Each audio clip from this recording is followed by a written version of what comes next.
क्या हाल है भैया? ठीक हो? इधर आ जाइए। हाँ। पापा पापा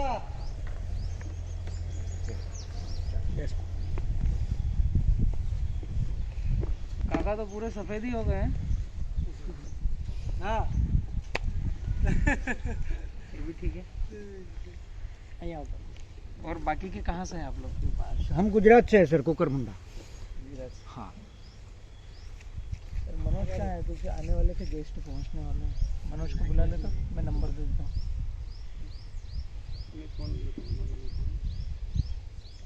सिरपुर से। कैसे हो काका? ठीक हो? केशव शिरपुर में भी ठंडी तो बढ़ गई है ना? सभी केले वाले ही किसान हैं या और भी बाम्बू वाले हैं। अच्छा बाम्बू, गन्ने वाले। बाम्बू की साइड पे भी जाना पड़ेगा। ठीक है चलेंगे। काका कहाँ से आप? गुजरात से। हाँ गुजरात। ये टोकर लगाना ही साग, अकल कुआ साग बड़ा है ना सर? अकल कुआ। हाँ अकल कुआ और तलोदा के बीच में आता है ये। बराबर। हाँ।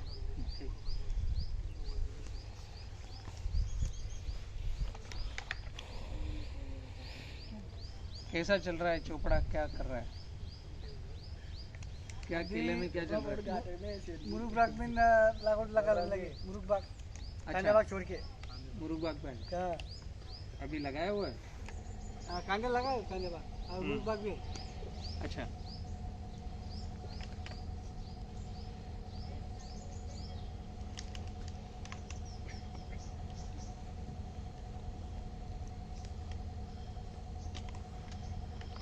₹120 खर्च किया, इसकी रात पड़ी। 120 रुपए पौधे का खर्चा किया। अच्छा 30 की रात पड़ी। 30 की रात पड़ी।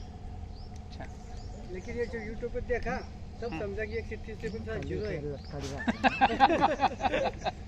अच्छा तो मैं उनके सीधे उतार के लाया। चलो तुम बलराम जी के पास। गणेश भाई ये पहला इंसान है जो चोपड़ा की मेरी 1 महीने की पहली जो स्टार्टअप ट्रेनिंग है वहाँ पर हो रही थी। इनके गांव में मैं ट्रेनिंग कर चुका हूँ 4 साल पहले। अच्छा। ऐसे कई किसान मिलेंगे आपको जो अभी हाँ रिटर्न होंगे थकने के बाद। मतलब इनके घर पे मैंने खाना खाया है, इनके यहाँ पर मैंने पाठशालाएं ली हैं, रात भर उधर ही रुका हूँ। चोपड़ा गोरगांवले आपके गांव में रुका हूँ मैं 4 साल पहले। लेकिन जब ऐसा किसान को लगता है ना कि और कोई नया डपली बजाने वाला आ गया है, ये और कुछ ना कुछ मतलब मामू बनाएगा, आपकी गलती नहीं है। ये जो मार्केट में किसानों को जो एडवर्टाइजमेंट और सब होता है प्रोडक्ट बेचने के लिए, उनसे किसान थक चुका है। तो किसान को ऐसा लगता है कि और ये व्यक्ति भी उसी टाइप से आगे बढ़ेंगे। खैर जब जागो जब सवेरा ही होता है, ऐसा कुछ नहीं है कब जागे। बाकी लॉकडाउन की वजह से बहुत इसमें चले गए आप। मैं 7 महीने से आपकी वीडियो देखता रोज रात को 3 बजे के बाद। ये सब वीडियो देखने वाले ही है सर। ये पापा है मेरे। अच्छा मेरे पापा पूरा एक भी वीडियो मैंने मिस नहीं किया। पहले मैं बड़ौदा में हूँ, बैंक में हूँ। अच्छा तो पापा पहले मुझे भेजते थे, रोज रात को 2-2 3-3 बजे मुझे भेजते थे, बोले तू भी देख पहले। फिर मैं भी खुद भी आ गया अभी तो।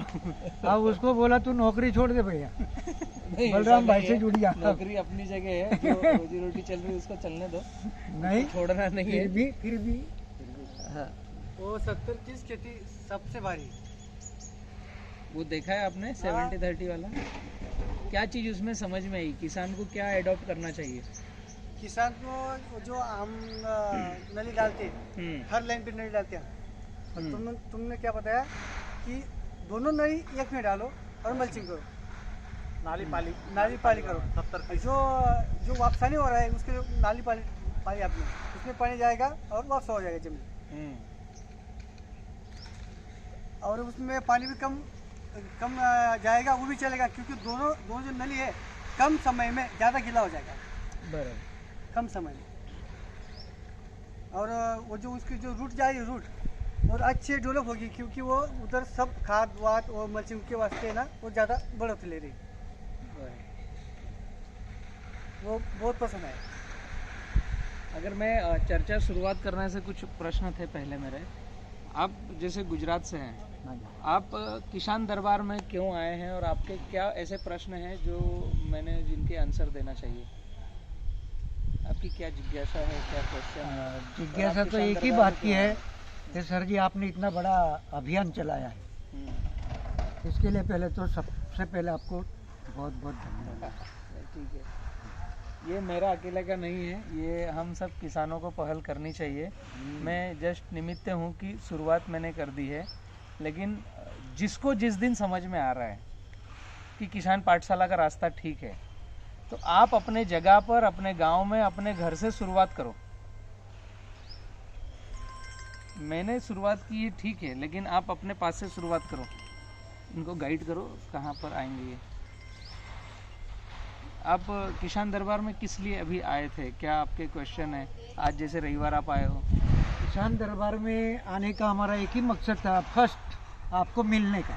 अच्छा, बस एक ही मकसद, और उसके बाद तो हमारा प्लानिंग तो है ही, हमें क्या करना है क्या नहीं करना है, ये तो हम करने ही वाले हैं। मान लो क्या करने वाले हैं आप? बाम्बू। अच्छा, बाम्बू लगाना है। हाँ, बाम्बू लगाना। હા પરસુભાઈ, हाँ जी, બીજું એટલે કેવું हाँ કે ભાઈ આટલો ખર્ચો કરીને બી શેરડીમાં હોય, કપાસમાં હોય, हिंदी બધામાં માંડ માંડ નીકળે છે, અને આમાંથી અમને કંઈ મળતું હશે આ જોવા માટે આવેલ છે, એમ તમે કહો એમ। अच्छा, समझी गए थे। गुजराती में बतला रहे हैं काका हाँ, कि हम बहुत ज़्यादा खर्चा करके भी नहीं कुछ हो रहा है, तो हम यहाँ सुनने के लिए, सीखने के लिए आए हैं कि कुछ बेनिफिट हो। आप लोग कहाँ से हैं? शिरपुर से। अच्छा, यंग टीम के साथ मुझे ज़्यादा मज़ा आता है कि अब आपको काका जी हैं, उनको तो रिटायर करना है और इनसे आशीर्वाद लेना है। आप कब से खेती कर रहे हैं आप? मैं खेती नहीं करता हूँ, मैं इंजीनियर हूँ, सॉफ्टवेयर इंजीनियर। अच्छा। मैं लड़का है मेरा, बराबर। पुणे में जॉब करता, अच्छा आईटी इंजीनियर है। अच्छा। गाड़ी है, हम्म। मेरे को जाना है हाँ हाँ, तो लेके चल उनके। अच्छा, हाँ। ठीक बात है। कितनी जमीन है काका आपके पास? मेरे पास 10 एकड़ है, टोटल 30 एकड़ जमीन है, हम सब भाई लड़के, अच्छा, 30 एकड़ जमीन है। 30 एकड़। कौन कौन सी फसल लगाते हैं? पपई करते, अच्छा, केला करते, कपास, गेहूँ। लगभग मिक्स फसलें हाँ, सारी करते मिक्स हैं। 2 साल पहले तरबूज लगाया था। हाँ, तरबूज भी लिया था हमने। अच्छा। तरबूज में भी अच्छा है, पहले में ले लिया, दूसरे में डाल दिया। एक्चुअली किसानों के साथ अगर देखें और समझें हम, तो यही चक्र चल रहा है, साइकिल। 5 साल में 1 साल पैसा कमाएगा किसान और 4 साल लगाते जाएगा। ये अगर हम हमारा इतिहास देखें तो लगभग सबके साथ ऐसा ही होता है।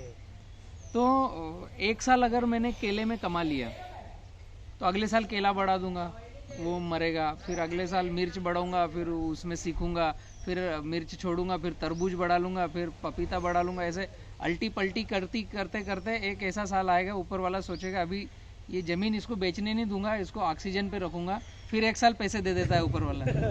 ऐसे चक्र ही चलती रहती है। हमें जो करना चाहिए ना, शायद उस पर जा नहीं रहे। ज्यादा पैसे कुदरत भी छोड़ती नहीं है खेड़ को। ज्यादा पैसे दे दिया तो उसको और डुबा देता है, बारिश गिरा देता है। कुदरत ने ऐसा, बाकी बचा हुआ व्यापारी खा लेता है। हाँ, ये अभी मोदी साहब ने जेम तेम बचाया है, अभी देखते हैं क्या होता है। हाँ, एक्चुअली हम सब किसानों को ऐसा लगता है, जहाँ तक मुझे समझ में आ रहा है, कि हमें कोई तो एक कंधा चाहिए जिस पर हम अपनी बंदूक रख के चलाएं। जैसे काका ने भी बोला कि कुदरत छोड़ती नहीं है। उसको क्या मजा आ रहा है तुमको उंगली करने का? उसको नहीं मजा आ रहा है। हो क्या रहा है कि हम गड़बड़ रास्ते पे चल रहे हैं, तो हमें ऐसा लग रहा है कि ठोकर लग गई तो उसने लगाई, और कमा लिए तो मैंने कमाए। ये कौन सा मतलब साइंस है? अगर आप सारा उस पर छोड़ते हो तो फिर आप छोड़ दो, आप निश्चिंत हो जाओ कि 2 पैसे आए हैं तो ये उसी ने दिए हैं, और 2 पैसे गए हैं तो वो ही लेके गया है, उसी के पैसे थे। तो फिर आप दृष्टा बन गए हो, कोई दिक्कत नहीं है। और आप अधूरी बात अगर करते हो कि गिर गया हूं तो कुदरत ने गिरा दिया है, तो फिर गड़बड़ है। अभी क्या है कि अभी कपास में, गेहूं में, चना में, ये इसमें सब किधर आ गए, हाँ नंगे हो गए, बराबर हाँ, तो फिर ये गन्ना पकड़ा। गन्ना पर। अभी गन्ने हमारी मजबूरी हो गई अच्छा हमारे साइड में, हाँ, हाँ हाँ दूसरी बात नहीं करता। जी जी क्यों कि गन्ना हकीकत वो फैक्ट्री वाले को बड़े कर रहे हैं, अपन खुद बड़े नहीं हो रहे, बराबर क्योंकि कम से कम वो फैक्ट्री वाला ने एकरी 5,000 तो देना चाहिए कम से कम, नहीं तो नहीं पैसे देता तो बियारण तो देना चाहिए, ठीक बात है सब घर का लगाने का, और वो जो भाव बोलेंगे वो भाव में अपने को देने का। ठीक बात है। एक्चुअली जो मुझे समझ में आ रहा है कि फार्मर भारत का किसान जिस दिशा में चल रहा है, अभी तो काफ़ी कुछ चेंज आ गया है। किसान पाठशाला के साथ बहुत से किसान जुड़े हैं जो 70-30 खेती फॉलो कर रहे हैं, जो रेसिड्यू फ्री खेती फॉलो कर रहे हैं, तो फ़र्क आ रहा है। लेकिन शुरुआत मुझे लगता है, जैसे आपसे जो मैं बात भी कर रहा हूँ या आपके मन की जिज्ञासा भी जो मैं समझ रहा हूँ कि मिर्च है या कपास है या केला गन्ना है या बाम्बू आपको लगाना है, तो सभी चीज़ों में हम जिस दिशा में जा रहे हैं, किसान का खर्च तो हो रहा है भरपूर, एकदम व्यवस्थित खर्च हो रहा है। अब दूसरा जो काका जी ने बताया कि प्रकृति भी हमें दिक्कत करता है, तो प्रकृति को पहले हमने छेड़ दिया, अब वो हमें नहीं छोड़ेगा क्योंकि छेड़ा हमने है। ये सामने पहाड़ अगर देखोगे तो इसमें पेड़ गिनती के 10-15 हम गिन सकते हैं, पूरा पहाड़ खाली है, नंगा कर दिया हमने, कपड़े नोच लिए हैं उसके प्रकृति के। ये किसने किया है? हमने ही किया है। तो इसका दुष्परिणाम ग्लोबल वार्मिंग से हमें ही फाइट करना पड़ेगा। अभी तो वैश्विक महामारी जिसको हम कह रहे हैं, कोरोना आया है, कोविड, ये वायरस है, ग्लेशियर पिघल रहे हैं बर्फ के, तो फिर बैक्टीरिया आएगा। वायरस से तो हम छींक वीक लगा करके बच जाते हैं। जो खेतों में काम कर रहे हैं उनको कोरोना से कोई फर्क नहीं गिरा है। जस्ट ग्रामीण क्षेत्रों में कोविड आया और कब चले गया, रोगों से लड़ने की क्षमता किसानों की थी, आदिवासियों की थी, जो मतलब दिन भर मिट्टी से लगा है और काम कर रहा है। लेकिन बड़े शहरों में जो सीमेंट के जंगलों में रहते हैं और जहाँ पर एसी ही चलता है, उनको साफ हवा मिलती नहीं, आसपास केवल फैक्ट्रियों का धुआं मिलता है। नोएडा है, मुंबई है, आपका सूरत है, अहमदाबाद है, बड़ौदा है, अहमदाबाद है, जो फैक्ट्री इंडस्ट्रियल एरिया है, वहाँ के घरों में कोरोना है। इससे हमें समझना चाहिए कि प्रकृति को टच करना पड़ेगा। और सबसे पहली प्राथमिकता, अभी 2020 चल रहा है, 2030 की मैं घोषणा अभी कर देता हूं कि ऑक्सीजन सिलेंडर लेकर के सबको चलना पड़ेगा। अगर यही का यही दौर चलता रहा और जिसके पास ऑक्सीजन सिलेंडर नहीं रहेगा उसको मरना तय है। बच्चा पैदा हुआ, उसी को ऑक्सीजन देना पड़ेगा। ऐसा का ऐसा सिस्टम चलता रहा तो हम फिर कहेंगे कि प्रकृति हमारे साथ खिलवाड़ कर रही है। प्रकृति ने कुछ किया नहीं है। उसने जितने पेड़ पौधे दिए थे उतने वापस लगा दो, आज भी टाइम है। तो हमें कभी भी साल भर में बारिश आ गई, कभी भी ठंड आ गई, कभी भी गर्मी आ गई, ये वातावरण से हम बच जाएंगे। जो हमें अभी ऐसा लग रहा है कि प्रकृति हमारे साथ खिलवाड़ कर रही है, वो इसलिए लगता है कि कभी भी बारिश आ जाती है, दिसंबर में पानी गिर रहा है। ये ऐसा नहीं होना चाहिए। जब 15 जून को पानी गिरना चाहिए, वो पानी 15 जुलाई और जुलाई लास्ट को गिरता है। ये बातें छोटी छोटी सी हैं। गणेश भाई को खैर, एक तो शुरुआत हम ये करें, हम किसानों को ही, हम ही सबके ठेकेदार हैं, हमको ही सुधारना पड़ेगा। कोई इंडस्ट्री वाला नहीं करने वाला है काका। मैंने समझा है, मुझे मेरे घर से मुझको ही जो मैंने चाहता हूं मैं, वो मुझे सुधार करना पड़ेगा। तो सबसे पहला नाम आता है बांस का। हमारे जितने खेत है, जैसे आप केले के लिए आए हो या बाम्बू के लिए आए हो, तो हमारे जितने खेत हैं, 3 दिशाएं तो किसी दूसरे की मेड़ आती है, दूसरे का खेत आता है। एक दिशा ऐसी रहती है जहां हमारा खुद का खेत रहता है, तो वहां कम से कम 50 पौधे बांस के लगा दो। आपके गांव में किसी का बांस हो, उसको खोद करके वही राइजोम लगा दो, या हमारे टिश्यू कल्चर में मिलता है यहाँ से ले लो, या आपके नज़दीक जो भी हो वहाँ से खरीद लो। लेकिन घर के खेत में बाम्बू लगा दो। बांस ही एक ऐसा पेड़ है जो 35% ज़्यादा ऑक्सीजन देता है सभी पेड़ पौधों से। दूसरा, बांस एक ऐसा पेड़ है जो 2 से 3 डिग्री टेम्परेचर कम करने में मदद करेगा। किसके? पृथ्वी का जो टेम्परेचर बढ़ रहा है उसको कम करने में मदद करेगा। ग्लेशियर जो पिघलने वाले हैं उनको रोकेगा। इसीलिए सारी दुनिया बाम्बू मिशन पर आ रही है और भारत में भी बाम्बू मिशन गवर्नमेंट को चालू करना पड़ा। अभी यह किसानों को सब्सिडी देकर लगवाने का बोल रहे हैं, आगे सख्ती करेंगे। जैसे रात को मोदी जी आ गए थे 8 बजे की 500 1000 के नोट बंद, ऐसा आगे ऑक्सीजन लेवल नहीं बढ़ा और टेम्परेचर कम नहीं हुआ, गवर्नमेंट पकड़ पकड़ के लगाएगी और आपको लगाना पड़ेगा, मजबूरी रहेगी, उसकी वजह अभी लगा लो। ये आगे का भविष्य है। खैर हम ही ठेकेदार हैं इसलिए मैंने इतना बोल दिया कि हम किसान ही कर सकते हैं, कोई इंडस्ट्री ये काम नहीं करेगी। अब जो हमारी मजबूरी है, जिस चीज़ के लिए आप यहाँ पर आए हो कि हमारे खर्चे बढ़ रहे हैं और उत्पादन कम हो रहा है, तो इसको कैसे फेस किया जाए। इसके लिए YouTube पर एक मेरा वीडियो है 999 नंबर का, 70-30 फार्मिंग। उसमें मैंने पूरा का पूरा ब्रीफ में डेटा दे रखा है, लेकिन मोटी मोटी बात आती है। मैं अभी किसी और फसल को टच नहीं कर रहा हूँ, तो काफ़ी, जैसे काका भी काटन है और दूसरी फसलें हैं तो उनमें छूट जाता है, लेकिन उसके लिए एक निचोड़ निकलता है। आपने कोई सी भी फसल लगाई तो कुछ पॉइंट ऐसे हैं जिस पे आपको टच करना पड़ेगा, फसल का नाम कोई सा भी हो। एक आता है कि आपको पानी देना पड़ेगा, दूसरा आता है आपको भोजन खिलाना पड़ेगा, तीसरा आता है आपको दवाई डालना पड़ेगी। ये 3 चीज बेसिक नीड है किसी भी फसल को लगाने के लिए आज 2020 के परिवेश में, ठीक है। और यही 3 हमारे खर्चे के कारण है, पानी, उसको खाद खिलाना, भोजन देना और दवाई स्प्रे वगैरह करना। किसान पाठशाला ने इन तीनों का एकदम परफेक्ट सोल्यूशन निकाला है, जो सिंप्लीफाई तरीके से हम हमारी कोई सी भी खेती कर रहे हैं उसमें अप्लाई कर सकते हैं। इरिगेशन, किसी के पास पानी कम है, किसी के पास पानी ज़्यादा है। उत्तर भारत में अगर जाएंगे तो अभी बर्फबारी हो रही है, ठंडी गिर रही है, वहाँ ज़्यादा पानी दे दिया तो कीचड़ होगा, सूखेगा नहीं। कम पानी दिया तो ठंडी लग जाएगी, करपा लग जाएगा तो फसलें मर जाएगी। दक्षिण भारत में जाएंगे तो पानी अच्छा है, मौसम अच्छा है, लेकिन कहीं कहीं पर निपानी जैसे गांव जहाँ वहाँ पानी ही नहीं है। तो पानी प्रबंधन मोस्ट इम्पोर्टेंट। जैसे हम कोई सी भी फसल कर रहे हैं तो उसमें लगभग 70 से 72% पानी रहता है फसल में। हमारी बॉडी में भी 70 से 72% पानी है और फसल के उत्पादन में योगदान सबसे ज़्यादा पानी का है। तो हम जो भी फसल कर रहे हैं, काटन है या मिर्च है या टमाटर है या केला है या पपीता है, उसका एक प्लेटफॉर्म निर्धारित करें कि 70% जगह में हम बायोमास आच्छादन करें।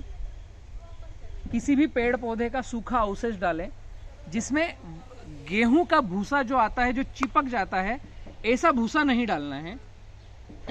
फुडरा हुआ ढीला भूसा हो जिससे हवा अंदर बाहर होती रहे। और ड्रिप, लगभग 90% किसानों के पास ड्रिप है, जिनके पास ड्रिप नहीं है उन्होंने आ जाना चाहिए ड्रिप पर। तो ये जो बायोमास आच्छादन है इसके ऊपर ड्रिप रखें। तो ये सबसे अच्छा विकल्प है पानी प्रबंधन का। आपको लगभग 100 लीटर पानी लगता है, वहां पर 25 लीटर पानी लगेगा ऐसी पद्धति में। इसको बोलते हैं कचरा मल्चिंग, बायोमास आच्छादन। हमारा जितना खेत है उसमें 70% जगह आच्छादन की, 30% जगह ऐसी छोड़ना है जहां हम खेत के अंदर बाहर हो सकें। तो सबसे पहला सोल्यूशन होता है, हम केला लगाएं या कोई सी फसल लगाएं, उसकी जड़ों के पास वापसा कंडीशन होना चाहिए, भेज होना चाहिए।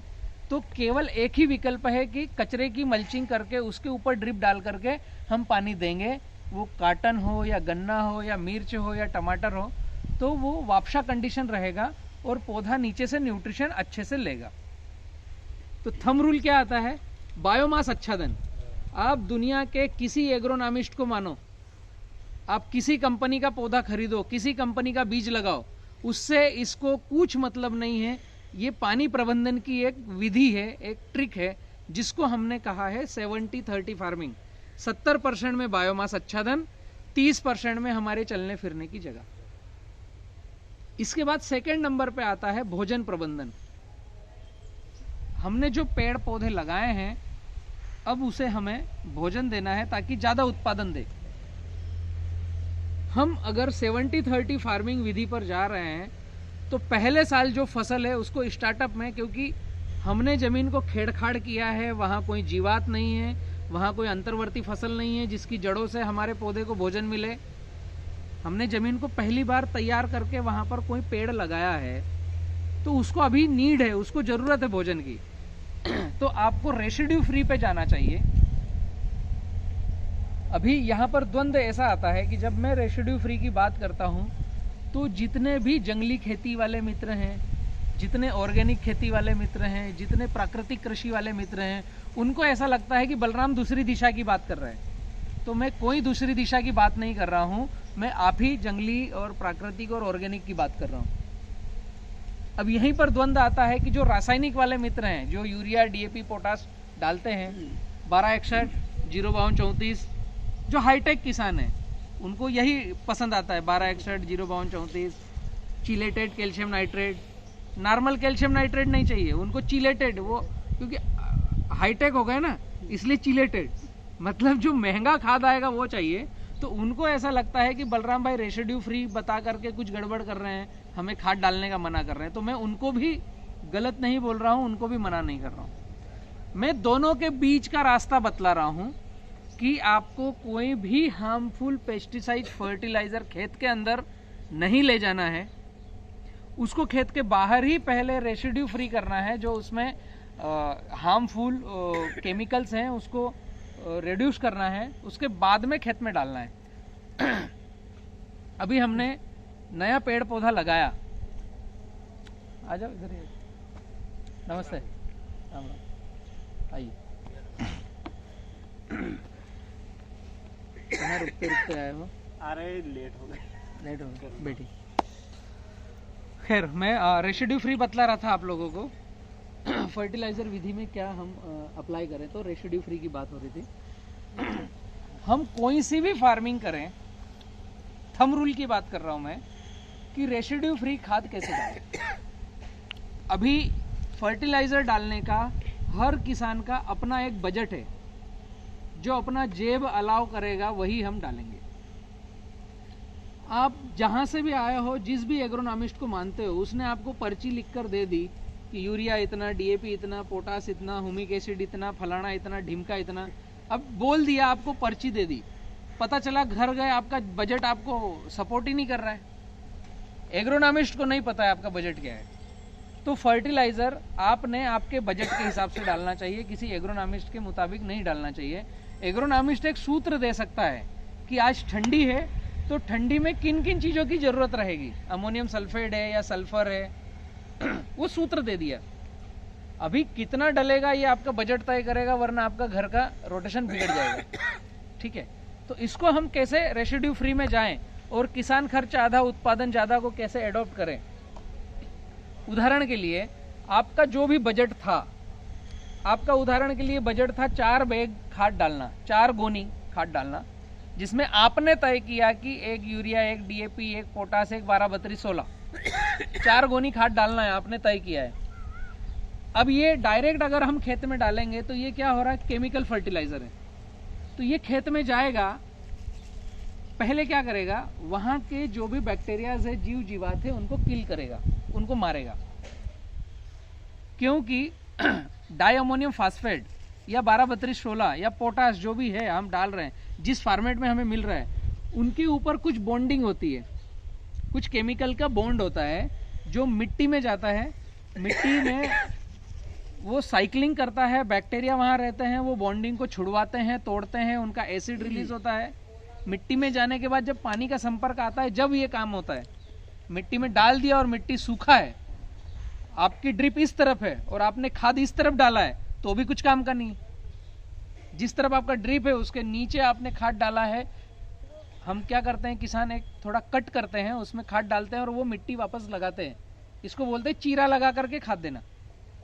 तो ये चीरा लगाने में क्या हुआ, पहले तो आपने जड़ों को काटा, फिर वहां जो खाद डाला, डीएपी, यूरिया, पोटास, जो भी आपका उदाहरण में दे रहा हूं, कम ज्यादा हो सकता है, 4 गोनी खाद जो डाला, वो वहां पर आपने मिट्टी वापस लगाई, तो वो 2-4 दिन में उसका एसिड छोड़ना चालू होगा।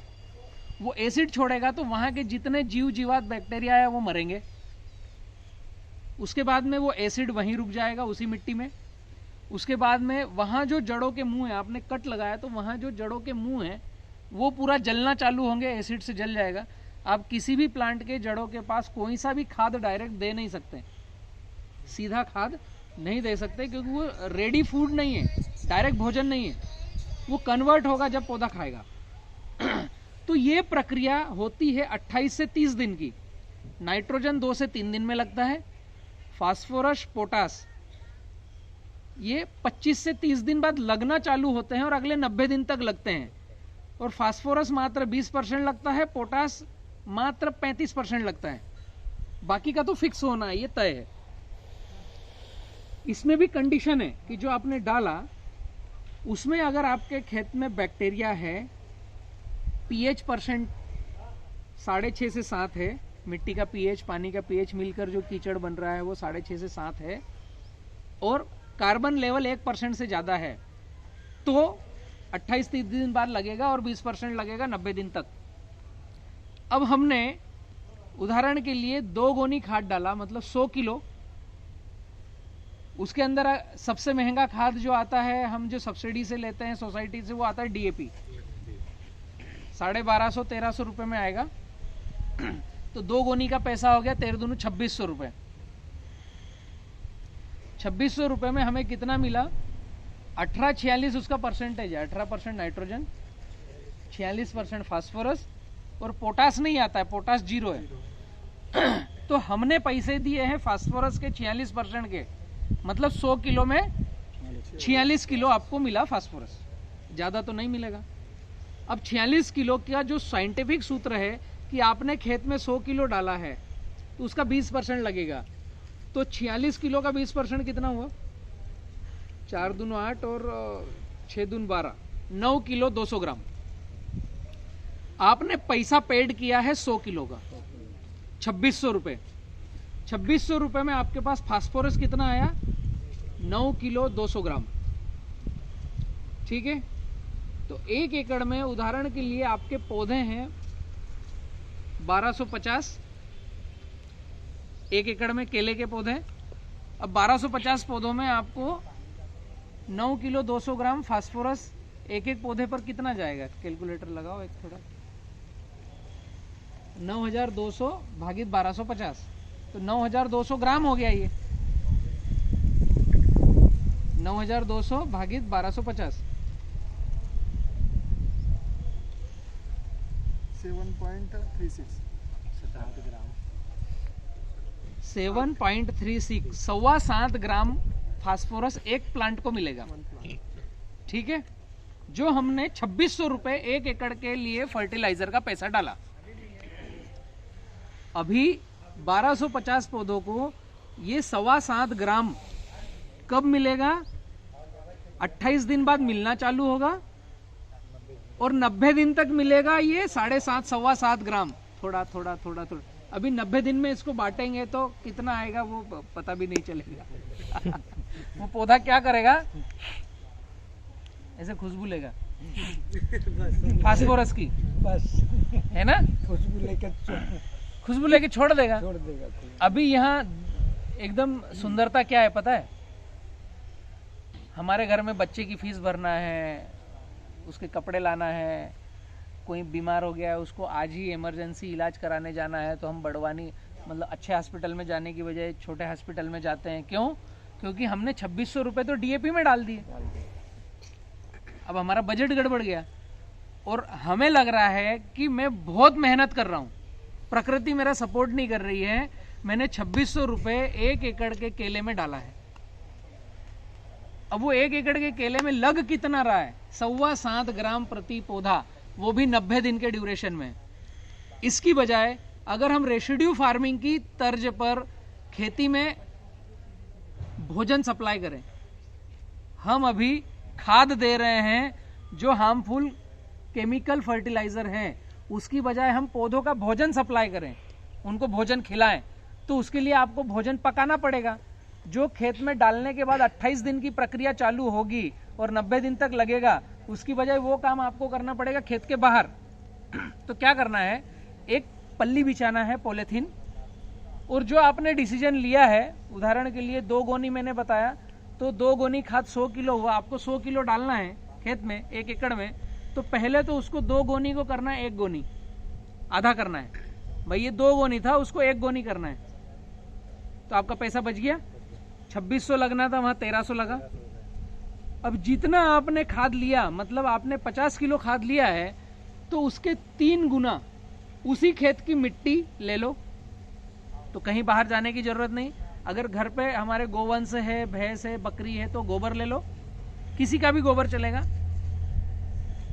50 किलो का बैग है तो 150 किलो मिट्टी या गोबर 3 गुना, या मिट्टी गोबर मिक्स। अब ये कितना खाद हो गया, 1 गोनी खाद था, 3 गोनी हमने मिट्टी ले ली, अब इसको मिक्स कर दिया, तो ये कितना हो गया, 200 केजी। ठीक है, 4 टाइम हो गया। अब इसके ऊपर अगर मिट्टी है तो एक डोज जो हम 1 एकड़ में डाल रहे हैं, तो उसमें 50 ग्राम वाइसेनोमेटा डालो, जिसके अंदर सुक्रोज और गोअर का आता है। अगर वाइसेनोमेटा नहीं है तो 1-8 किलो गुड़ डाल दो, गुड़ नहीं है, गन्ना है, गन्ने का रस 2-3 लीटर डाल दो, जो आपके पास उपलब्धता हो। और अगर मिट्टी लिया है तो थोड़ा सा गोबर, थोड़ा सा गोमूत्र, और उस मिश्रण को नमी युक्त कर दो, नमी कर दो। ये 4 गोनी वाला मिश्रण हो गया, इसको मिक्स करके नमी कर दी और प्लास्टिक से ढक दिया। एयर टाइट ढकना है, अगले 4 दिन तक इसके पास जाना नहीं है। तो ये क्या होगा, एयर टाइट ढकने से जो 50 किलो डीएपी था, उसको हमने बैक्टीरिया दे दिया, मिट्टी दे दिया, कल्चर दे दिया, तो उसका जो एसिड निकलना है वो वही मिट्टी में निकल जाएगा। मृदा जो है ना, वो सारी दुनिया को सोखने का एक सबसे अच्छा क्या शब्द नहीं है उसके लिए मेरे पास, शोक कर लेती है वो माँ, सबको शोक कर लेती है। तो ये जो एसिड निकला, इसको वो मिट्टी के कण सोख लेंगे। और आपने जो गुड़, गोबर, गोमूत्र, वाइसेनोमेटा जो डाला है, उससे पहले तो कुछ बैक्टीरिया मरेंगे, लेकिन आपने उसको 3 गुना ज़्यादा दिया है, तो वो वापस रिसाइकल होकर के बढ़ना चालू होंगे। पहले 24 घंटे की प्रक्रिया में मरेंगे, फिर वापस हावी होंगे और उसकी बॉन्डिंग तोड़ेंगे, तो डीएपी को फोड़ देंगे, वो उसको साइक्लिंग कर देंगे। तो जो प्रक्रिया आपके खेत में 28 दिन में होनी थी, इसको एयर टाइट करके आपने 4 दिन में उस प्रक्रिया को चालू कर दिया। अब 4 दिन बाद क्या करना है, प्लास्टिक हटाना है, फिर उसको कट लगाना है, ताकि जो गर्म हवा है वो बाहर हो जाए। थोड़ा बहुत कुछ अगर बैक्टीरिया का फर्मेंटेशन सही से नहीं चालू हुआ हो, तो फिर एक बार गुड़, गोबर, गोमूत्र डाल दो, फिर 3 दिन के लिए ढक दो। ये प्रक्रिया हो गई आपकी 7 दिन की। ठीक है, अब ये प्रक्रिया जो 20% फास्फोरस लगना था, ये प्रक्रिया करके अगर डालोगे, हमारे पास साइंटिफिक डेटा है, हम कई खेतों में यही कर रहे हैं, और रेसिड्यू फ्री फार्मिंग जो किसान करता है वो यही करता है, तो बेस्ट रहता है। ये 20% की बजाय 80% लगेगा, उल्टा हो जाएगा। सिर्फ डीएपी या पोटाश मिक्स चलेगा ना सर? सभी मिक्स चलेगा, मैंने उदाहरण नाम दिया डीएपी। आप जो भी फर्टिलाइजर डाल रहे हो, केमिकल जो भी डोज दे रहे हैं ना, जो भी केमिकल डोज दे रहे हो, उसको सीधे खेत में डालने की बजाय उसको बाहर ही आधा करो। यहीं से आपका किसान खर्चा आधा हो गया, और उत्पादन ज्यादा कैसे होगा कि इसको हमने फर्मेंटेशन किया, यहीं पर इसका बॉन्डिंग तोड़ा, और पौधे को खाने लायक पहले भोजन बनाया, इसको पका करके कंप्लीट किया, भोजन बना लिया। अब वो भोजन हमने खेत में डाला, तो खेत में आपको जड़ों को काटने की जरूरत नहीं है, ड्रिप के नीचे ऐसे ही फेंक सकते हो क्योंकि ये ऑलरेडी सोल्यूबल होकर के वो मूवेबल प्रक्रिया में जा चुका है। और जो आपने बताया कि जो प्लास्टिक में, पॉलीथीन में मतलब में ढक के रखना है, वो धूप में रखना है या कहीं छाव में भी रख सकते हैं? छाव में रखोगे तो अच्छा है, धूप में रखोगे जब भी चलेगा, क्योंकि वो खुद गर्म होता है, गर्म होने से बॉन्डिंग टूटती है। आप पहले 4 दिन की अवस्था में अगर उसके अंदर हाथ डालोगे तो हाथ जलेगा, रह नहीं पाएगा। तो ये 7 दिन की प्रक्रिया है, इसको हम बोलते हैं रेसिड्यू फ्री फर्मेंटेशन। जो भी केमिकल फर्टिलाइजर है, उसको पहले आपने 3 गुना मिट्टी, गोबर लेके फर्मेंटेट कर लिया, उसके बाद खेत में डाला। ये सेकंड प्रक्रिया है, हमें फर्टिलाइजर को कैसे कम करें और हमें भी संतुष्टि हो कि मैंने खाद डाला, और मृदा को भी हम केमिकल नहीं देंगे, और हमारे पौधे को भी भोजन मिल जाएगा। ये पूरी प्रक्रिया में हम पौधे को भोजन दे रहे हैं। क्योंकि आप अगर प्राकृतिक पे जाओगे तो जो आपका केले का पौधा है उसके पास तुअर की दाल लगाना पड़ेगी, मूंग दाल लगाना पड़ेगी, उसकी जड़ों से नाइट्रोजन फिक्सेशन होगा तो पौधे को मिलेगा। भाई केले को तो नाइट्रोजन चाहिए, केले को फास्फोरस चाहिए, केले को पोटाश चाहिए, ऐसे ही काटन को नाइट्रोजन फास्फोरस पोटेशियम चाहिए। तो आप अंतर्वर्ती पेड़ लगाकर उसकी जड़ों से दोगे या आप रेसिड्यू फ्री बाहर बना करके खेत में डालोगे, डिसीजन आपको लेना है, क्या व्यवस्था आप कर सकते हो। डायरेक्ट फर्टिलाइजर डाल रहे हो उसको आज की तारीख से बंद करो, तो यहां से आपका फर्टिलिटी का फार्मेटेक बनता है। ये थंब रूल है, जैसे पानी देने का थंब रूल हो गया बायोमास आच्छादन करके ही दो, वैसे फर्टिलाइजर का थंब रूल हो गया रेसिड्यू फ्री फर्मेंटेशन करके ही दो फर्टिलाइजर। ठीक। तीसरी जरूरत है हम किसानों की, इसमें कोई क्वेश्चन है आपका? लगभग समझ में आ रहा है ना। तीसरी जरूरत हम किसानों की है स्प्रे शेड्यूल।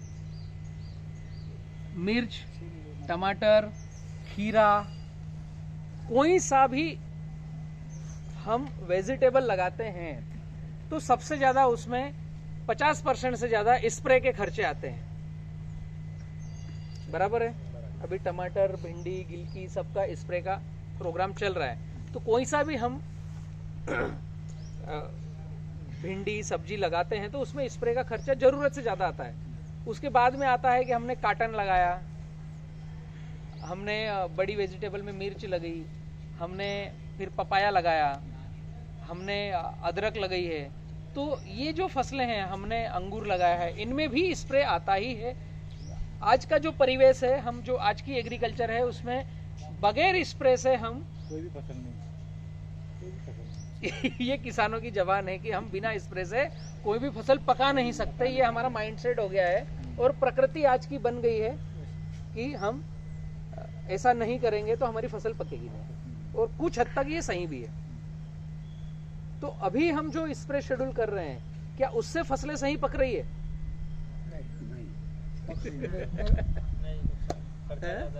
काका आप जैसे पास ऊपर नहीं इसकी ना हो नहीं आता। बाकी अभी जो मैंने जो ये करा है 70-30 का 5x7 का जो मैंने कीले लगाई है, खाली यूट्यूब से मैंने रेवा जी नहीं लगाया है, रेवा प्लस नहीं लगाया है, 5x7 लगाया। जो भी मैंने पहले साल 19 में 6x5 कीला लगाया था, उसमें ये था अपना करपा आते ना, जैसे जैसे क्लाइमेट चेंज होता करपा आता। अभी ये साल में करपा आया नहीं, कुछ नहीं, एकदम आया ही नहीं है। और रेसिड्यू तो नहीं करा। हाँ। बाकी जो गुड़, गोबर, स्लरी, अपना वो बायोमास आच्छादन, वो सब करा। और बायो अपना सुक्रोज और ये अपना 7-28 दिन में सही चल रहा है। हाँ, वो BFS के गणेश भाई की गाइड से जो आपने किया है ना, बायोमास आच्छादन करके 70% कचरा मल्चिंग किया खेत में 70% जगह पे, तो उससे क्या हो रहा है, व्हाइट रूट कंटिन्यू चल रही है और नीचे से भोजन अपटेक अच्छे से हो रहा है। तो जो व्यक्ति हेल्दी रहेगा उसको बीमारियां नहीं लगेगी। ऐसा ही फसलों के साथ है। जो पेड़ हष्ट पुष्ट है, जिसकी जड़ें अच्छी चल रही है, उसको कीट पतंग रोग आएंगे लेकिन उसको असर नहीं कर पाएंगे। तो जो आपके साथ हुआ कि सिगाटोका आया नहीं, कुछ दाग धब्बे होंगे लेकिन वो फैला नहीं, आपकी फसल को नुकसान नहीं किया। लेकिन जो साधारण किसान जो खेती कर रहे हैं, जो 70-30 पर नहीं गए हैं, मैं अगर काटन की बात करूं, कपास, मिर्च, अभी टमाटर जो चल रहा है, काटन में पहले जब BG1 आया तो बोला गया कि अब स्प्रे की जरूरत नहीं है। फिर जरूरत आई BG2 की, फिर BG2 आया, फिर बोला गया स्प्रे की जरूरत नहीं है। आज 2020 में ये कंडीशन है कि शायद मिर्च से ज्यादा स्प्रे काटन में होता है, उसके बाद भी गुलाबी इल्ली रुकता नहीं है। ऐसी सब फसलों के साथ है। 11 स्प्रे के बाद भी गुलाबी 11 स्प्रे के बाद भी 50-50 उसमें रोटर मारना पड़ा। मतलब अभी लग रहे थे कि भयंकर अपन ने 2 स्प्रे एक्स्ट्रा की। हाँ। उसके बाद भी कंडीशन ये बनी कि उसमें मात्र 1 एकड़ में मैं सोच रहा था कम से कम 5 से 10 कुंटल और कपास आएगा। हाँ। कंडीशन ये बनी कि उसको निकालना पड़ा। 1 कुंटल मात्र कपास आया, वो भी वो कीड़े वाला निकलता नहीं और मजदूर से हैरान। तो मेरा यही कहने का था कि हम जिस परिवेश में अभी जिस तरीके की खेती कर रहे हैं, उस तरीके की खेती में स्प्रे का योगदान शायद बहुत ज़्यादा है हमारी फसलों को बचाने के लिए, ऐसा हमें लगता है। और जो प्रैक्टिकल किया है कि 11 स्प्रे करने के बाद भी कपास नहीं आ रहा है और निकालना पड़ रहा है, तो फिर क्या कमाएं और क्या खाएं? नहीं, अभी हमारे साइड में पानी ज़्यादा है जी। अभी हमने गन्ना लगाया, हाँ अभी गन्ने को हम डायरेक्ट पानी देते जी। क्यारे में छोड़ते, हाँ वो ऐसा जो आच्छादन करेला है वो तो बह जाएगा, हाँ। तो फिर उसको कैसे क्या करने का? जो फ्लड इरिगेशन है उसमें आच्छादन अलग होता है और ड्रिप इरिगेशन में अलग तरीके से होता है। ड्रिप में पट्टा पद्धति होगा और जो नाली वाली स्थिति है कि आपने छोटी पाली बनाई और नाली चौड़ी बनाई, नाली में पानी जाएगा, तो आपका आच्छादन पाली पर होगा, नाली में नहीं होगा, नहीं तो नाली तो बहा देगा। जो आपकी बात थी, नाली में आच्छादन नहीं करना है फ्लड इरिगेशन में, पाली पर, जो इधर का पानी इधर न जाए तो पाली पर आच्छादन करना है। मैं स्प्रे की बात कर रहा था। स्प्रे के लिए जो थंब रूल में दे रहा हूं आप लोगों को, पूरे भारत को ही मैं बताना चाहूँगा कि स्प्रे शेड्यूल में हम कैसे हमारी फसलों को बचाएं और किसान खर्च आधा उत्पादन ज़्यादा कैसे अपनाएं। स्प्रे शेड्यूल ये जिस जिस किसान ने अपनाया है ना, वो निहाल हो गया है। दक्षिण भारत में मैं जो अभी ट्रिक बताने जा रहा हूँ ये काफ़ी हद तक चल रहा है और इस ट्रिक पर एक वैज्ञानिक है, हम आप जैसे किसान थे, वो एग्रीकल्चर किया है उन्होंने, और उन्होंने इस पर पेटेंट ले रखा है। हिंदुस्तान के बाहर कोई भी करेगा तो उसको इसके लिए पैसे चुकाना पड़ेंगे। ये विधि ऐसी है जो विधि मैं बताने जा रहा हूँ। स्प्रे कोई भी फसल के लिए हम करना चाहते हैं तो हमारी बेसिक नीड क्या है कि शाकाहारी कीट पतंग उस पेड़ को नुकसान ना करे। भाई हमारा मिर्च लगा है तो मिर्च के पत्ते खाएंगे, उसके नीचे माइट्स रहेगा तो वो उसको सकिंग पेस्ट रस चूसेगा, उसका क्लोरोफिल को चूसेगा। ऊपर थ्रिप्स है, व्हाइट फ्लाई है, तो वो कुल मिलाकर के क्या करते हैं, रस चूसक हैं या उसके पत्ते खाने वाले हैं। तो ये कौन है, शाकाहारी है। ठीक है। इसी के अपोजिट वहां पर प्रकृति ने एक पर्यावरण को निर्मित किया है, इकोसिस्टम बनाया है कि मांसाहारी भी रहते हैं जो इन कीट पतंग को खाते हैं। तो ये नेचर का एक है विकल्प। और जो इल्ली आती है, सुंडी, जो पत्तों को खाती है, डेंडू में घुसती है, तना छेदक करती है, तो ये जो प्रक्रिया है इसके लिए प्रकृति ने पक्षी बना रखे हैं जो इल्ली को उठा उठा के खा लेते हैं। ये प्रकृति की साइकिल है। लेकिन हमें ऐसा लगता है कि हमने कुछ ना कुछ इंटरफेयर करना चाहिए, क्योंकि हम बिना छेड़े बगैर तो रहेंगे नहीं, हमारी प्रवृत्ति है इंसानों की। तो सबसे बेस्ट विकल्प क्या है, आप जिस खेत में स्प्रे करना चाहते हैं उसी खेत में आपको एक 3 फीट गहरा गड्ढा करना है। 3 फीट बाय 1 फीट का गहरा गड्ढा करना है। आपका कोई सा भी फसल हो, कोई सा भी खेत हो, एक थंब रूल बता रहा हूं स्प्रे क्या करना चाहिए। 3 फीट गहरा गड्ढा करना है। ठीक है। ऊपर की लेयर वो रहती है जो हम खेती कर रहे हैं और जो हम तत्काल में डाल रहे हैं, क्योंकि हम उसे खेड़खाड़ करते रहते हैं। उसके नीचे 1 फीट ऊपर की लेयर वो है जो तत्कालिक है। उसके बाद की 1 फीट की लेयर वो है जो उसका रसा वहां पर गया है, ऊपर के खेड़खाड़ का जो न्यूट्रिशन गया है।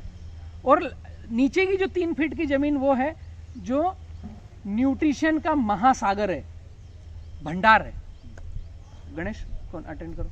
जो न्यूट्रिशन का भंडार है, जहां पिछले 10-20 साल से हम खेती कर रहे हैं, उसके जो न्यूट्रिशन लीच हो करके जो नीचे बॉटम में 3 फीट में जो गए हैं, वो न्यूट्रिशन का भंडार, जहां देसी केचवा रहता है, वो अपना जीवन यापन करता है। और वहां ह्यूमस की मात्रा बहुत ज्यादा है नीचे 3 फीट की जगह पे। तो हमें जो 3 फीट गहरा गड्ढा खोदा है उसमें से मिट्टी ऊपर से नीचे तक पूरी निकालना है। एक गड्ढा करके रख दिया, छोड़ दिया। अब हमें स्प्रे करना है। तो एक 100 लीटर पानी, उसमें 10 किलो मिट्टी। मिट्टी कौन सी लेना है, जो हमने गड्ढा किया हमारे खुद के खेत में, ऊपर की परत से नीचे की परत तक ये 3 फीट के दायरे से 10 किलो मिट्टी लेना है, उस 100 लीटर पानी में डालना है। ठीक है।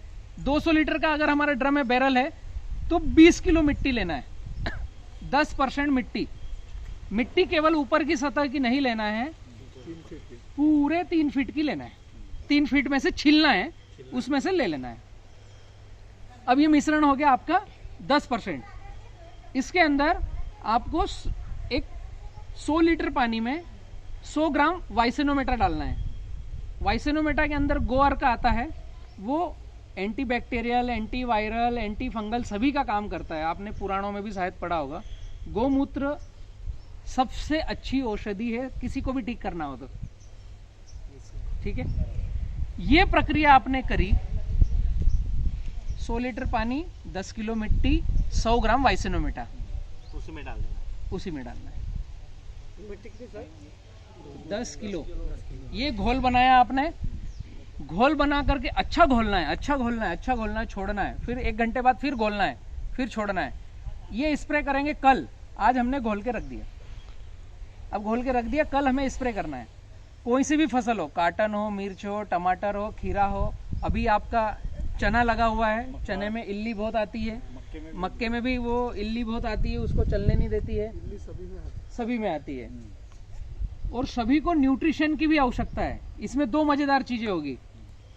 एक तो सभी तरह के रस चूसक, सभी तरह की इल्ली जो पत्ता तना छेदक है, पत्ता खाती है, और सभी तरह के न्यूट्रिशन की अवेलेबिलिटी, इन सब की पूर्ति करेगा ये स्प्रे आपका। अब ये आपको 24 घंटे के बाद काम में लेना है, और जब काम में लोगे तो एक बार फिर हिलाना है, और फिर 1 घंटे के लिए छोड़ दो उसको। ऊपर ऊपर का पानी ले लो स्प्रे के लिए, नीचे की जो गाद बचेगी उसे छोड़ दो, ठीक है। ये स्प्रे करना है आपको। जो आपका स्प्रे पंप है इसका पावर ज्यादा होना चाहिए और इसका दाना कम निकलना चाहिए, धुआं निकलना चाहिए, पानी का दाना नहीं निकले। इसका जो पानी का पार्टिकल है वो छोटा हो जाए।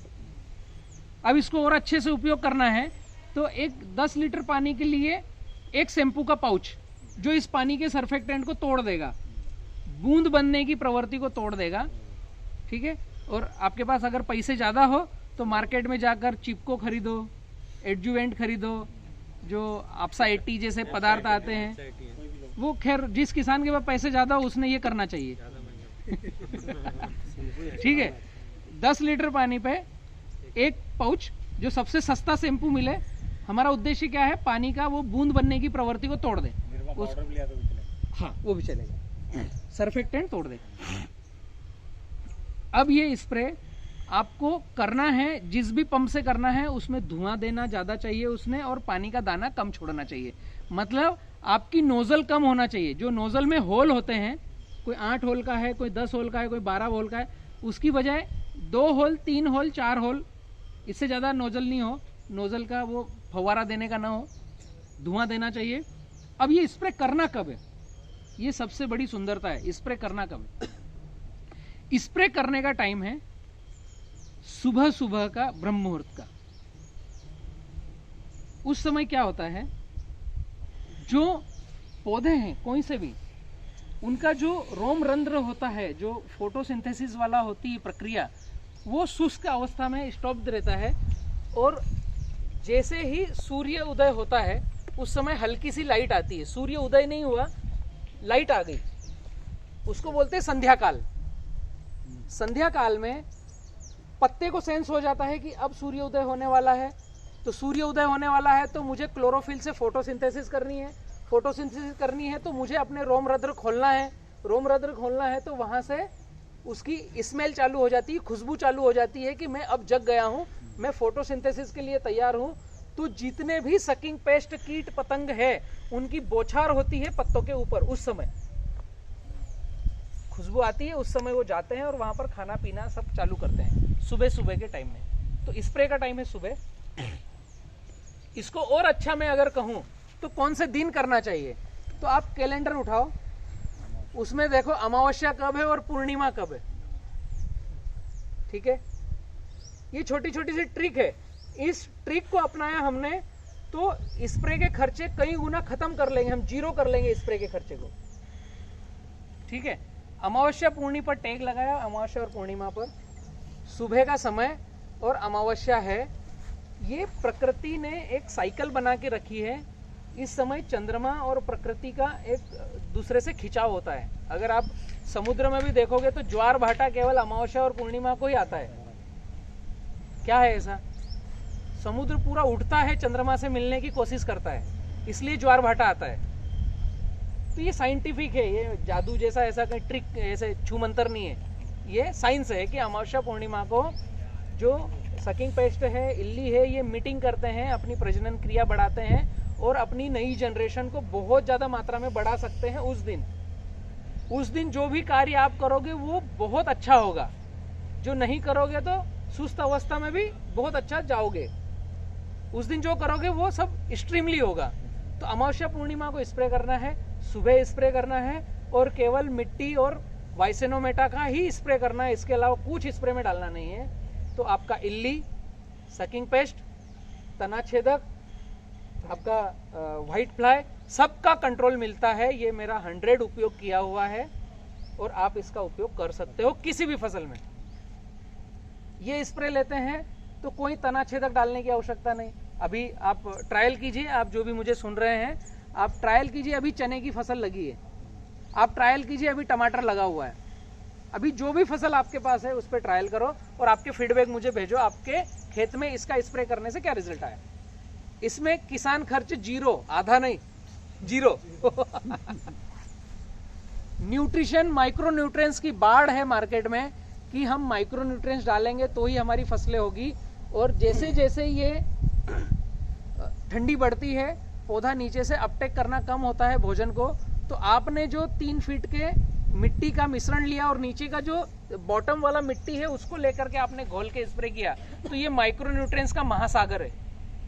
आपको कहीं से मार्केट से माइक्रो न्यूट्रिएंट्स खरीदने की जरूरत नहीं है। ये समझ लो ब्रह्मास्त्र है स्प्रे के शेड्यूल में। आप कोई सी भी फसल करो, आप अगर इसको हर 7वें दिन स्प्रे में लेते हो तो मार्केट का कोई स्प्रे खरीद कर डालने की आवश्यकता नहीं है किसी भी फसल में। हमने हमारे खेतों में ट्रायल लिया है, उसका ये रिजल्ट है।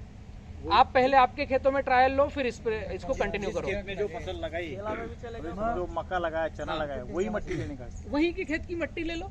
सर जी, केला में भी चलेगा, केले में भी चलेगा। केले में जैसे हम सकिंग पेस्ट के लिए वो थ्रिप्स के लिए स्प्रे करते हैं, उस पर ये बहुत अच्छा कारगर रहेगा।